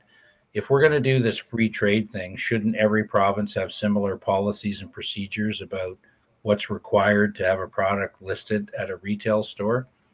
So this is when I say I don't think that part of the puzzle is going to be solved anytime soon. And then there are people that would say they're against it, say, and let's use Ontario as an example. It's hard enough. We talked earlier in the podcast about some of the brewers complaining about how hard it is to get on the shelves at retail. We did. That's hard right now. Think about how much harder it would be if you were competing with other beers from other provinces. So there's a lot of people that don't want it to be more open, but there's all the red tape and policies and stuff that I talked about that got to be figured out. So it's a complicated issue. I don't know if and when it will happen at retail, but I do think the direct to consumer will happen very quickly. Interesting. I feel like it's interesting. I feel like in my head, all I'm thinking about is the direct to consumer side, because I think that, and I think that's almost like maybe my personal bias as far as like, well, all right, I know that here in Ontario, we have arguably the best beer in Canada. I know there's probably some conversation there that people want to have, but I'm always thinking about like, okay, though, so because I'd asked other breweries even in Quebec, and they basically said the same thing. They were like, well, okay, if I get a new order from Vancouver to ship it out there, I'm probably losing an order from here in Montreal, because those people are now testing out another brewery. Right. it's almost like that. Because even in the States, it's not the same. Like I have an address in upstate New York, and there's very few breweries that even ship to New York State, because essentially they can't charge me as a consumer who they think is, well, I have the address there that's shipping there. They can't charge me anything but New York State tax. So that brewery has to already have a reciprocal arrangement or sign something with That's the right. state. And there's very few breweries outside of New York State that bother to do that with New York State for whatever reason. I think it Yeah. must be annoying to deal with. But I go and check the breweries that will deliver to Vermont. So many more breweries deliver to Vermont than they deliver to New York State. So like Burial Why? Why do you think? my guess is that New York State is a pain in the ass to deal with. I have obviously got friends in Vermont. Like Trillium deliver there, the Vale deliver there, like everyone delivers to Vermont. The only one that out of state that I particularly ordered from was Burial, which is actually my favorite brewery. They're in Asheville, North Carolina. They're also in Raleigh and Charlotte, and they're the only ones that bothered to deal with it. So as soon as they opened up New York State, I'm not going there as much as I used to for obvious reasons.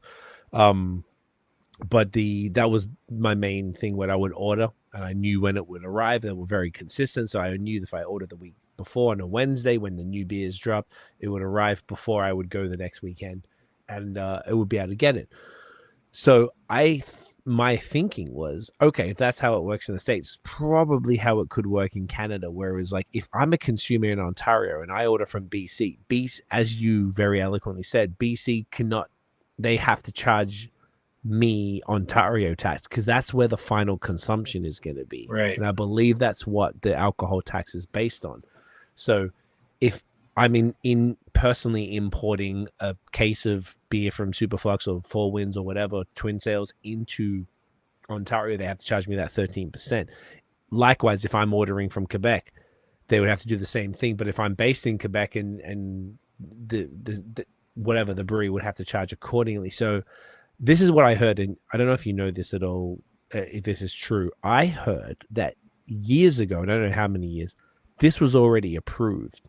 And the problem was that these reciprocal agreements had to have been made province by province. So federally, technically, once again, I don't know for sure, it's been legal for some time, but Ontario, for example, would need to go and make reciprocal agreements with every single province and territory. So all, whatever, Well, 13. Is that correct? You're probably right because, well, I don't know, but it But kind of nobody makes did sense it. but we're seeing all these reciprocal agreements being signed now, province to province, We right? are. Maybe So is that a maybe fact? that's Is the that, reason that. you Well, no, can I you can't. confirm? I'm trying to Okay. hypothesize with you that Okay. I didn't even understand this that has been legal federally for years, but we needed these reciprocal agreements because I now it might may make be sense wrong, but why we're seeing all these reciprocal agreements because that's the last red tape to make it happen. it was like a slow build to making it happen. But I think that was the hardest part for the federal to be like, hey guys, you can all ship to each other. You just got to figure it out. But that means the province of Ontario, somebody in the government has to be like, all right, we have to figure it out. And this is how it works. And then Well, go and do that. didn't And Ford each just sign that province, agreement with Alberta I don't know, like did he? Did he? this week? Please. I saw it in the news. I think he did. What was the Um, agreement? That free trade? well, yeah, like it was more. It wasn't about obviously beer. It was more Be it, but kind just of free trade in general. interprovincial trade. Yeah.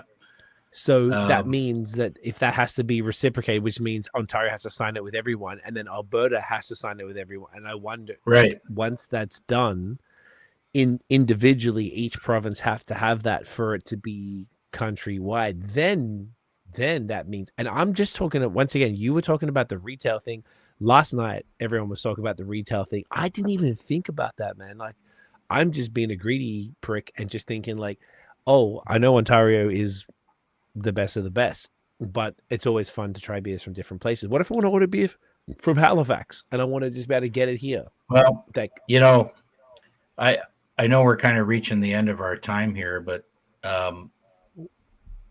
I had this thought when COVID hit, you know, and sorry, I'm moving on from interprovincial trade, but it is related to it is related to direct to consumer. Okay. So you remember when COVID hit and everything was closed and home delivery kind of just took a leap. All of a sudden, all of us were getting on our computer and getting a case of beer shipped to our house. And I started dreaming about what might be possible, because remember we talked earlier about 340 breweries and 5,000 brands, and you're never going to see them on all the retail shelves. But if I could dream, can you imagine some type of system in Ontario like Amazon, where every beer like we've tried tonight is available. is available, and the craft beer industry bypasses retail and all the bureaucracy of retail, and we do everything direct to consumer at home.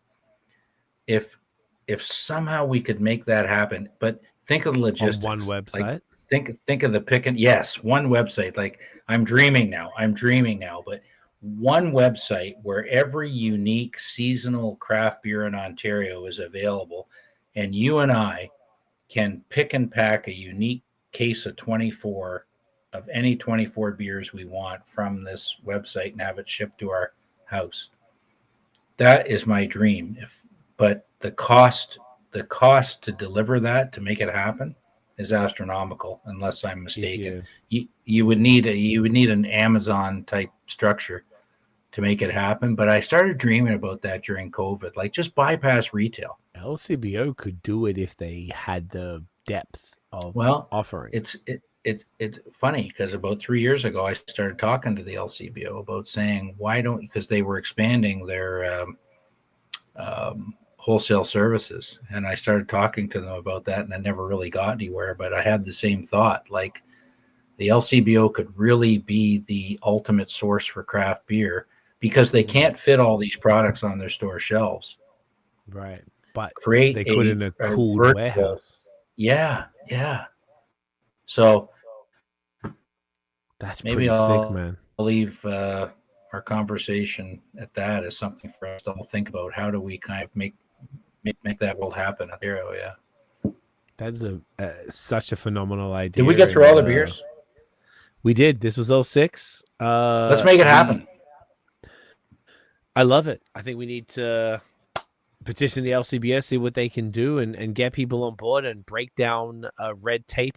Sometimes red tape is important, and sometimes red tape is not. And I think a lot of the time with alcohol, it isn't, and things have grown over time and just got more bureaucratic and deeper as opposed to like logical.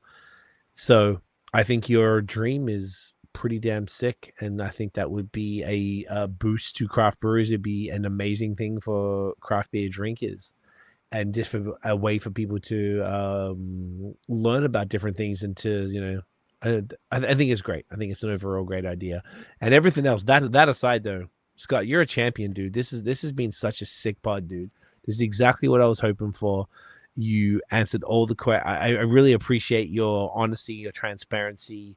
And I feel like, I don't know, if a brewery who isn't a part of the OCB and they've heard what you've had to say tonight, I would really, hope that folks would want to get involved and make their voice heard. And like you said, you are the Doug Ford of it. You're throwing out your phone number. People can get in touch with you directly and just get your ear and get some, at the very least, get some perspective, and maybe it's helpful, and just to be around your peers and be stronger together at a time where things are crazy. It's a crazy fucking time to be alive, but it's also a beautiful time. And it is. And thank you for your very kind words. I really appreciate the opportunity to be on the podcast. I've loved it. It is crazy times, and to quote the theme of our conference this year, we are stronger together. Okay. And if you do want to look into the OCB, the conference, just go to our website, OntarioCraftBrewers.com, and I'll throw out my cell phone. Like, call me, 416-427-1490. Text me, call me. Happy to talk to anybody, answer any questions. We are stronger together. There's still a lot of work to be done in this province. We're better off if we can do it together. I'd love to see massive attendance at our conference this year in Hamilton.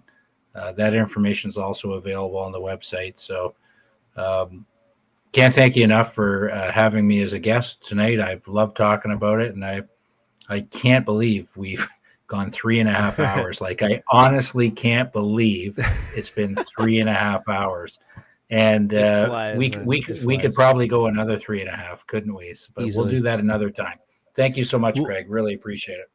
Scott, this has been a pleasure. Honestly, as well, this is the first time anybody in about over 10 years, about 450 episodes, that someone's given out their cell phone on a podcast. So I appreciate that. And I feel like Ontario Craft Brewers, anyone who's in the province would be, it'd be in their best interest to sort of reach out and connect and to build. So, brother, thank you so much for your time. We'll definitely do this again. Stick around afterwards. We'll finish up off air. But Scott, I really appreciate you, man. Thank you for taking the time. I know that maybe I might not have prepped you for the time limit, but the time kind of does go pretty quick, particularly as you get deeper into these topics, and they're things that clearly you're very passionate about.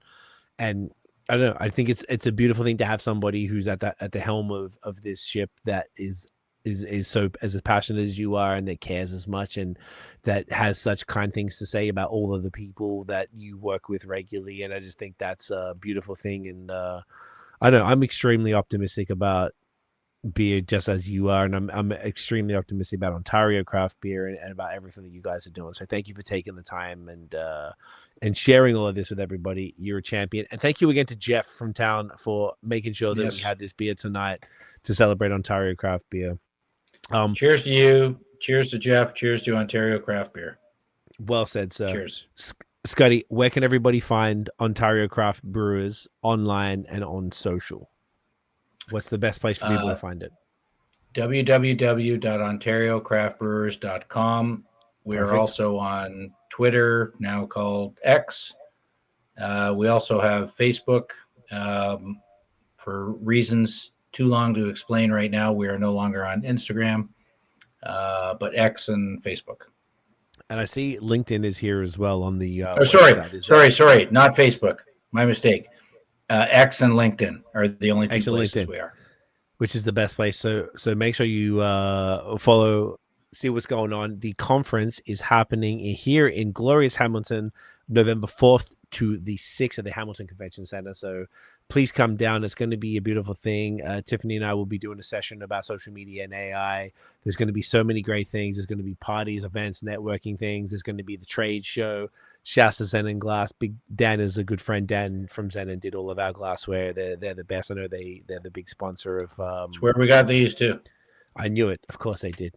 Zen are the best. They're the best of the best. So it's an incredible thing. I'm honored. This is the third year in a row of speaking, and I'm just like, this is so sick to be involved. And I probably should have had you on 3 years ago, Scotty. So I apologize for that, but I'm glad we got you on now, and let's make it a regular thing, and let's keep this moving.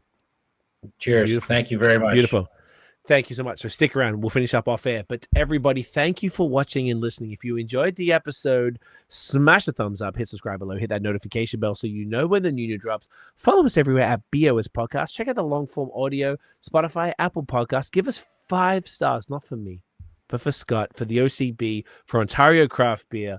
And we'll see you legends in the next one. Cheers, y'all. Peace. Cheers.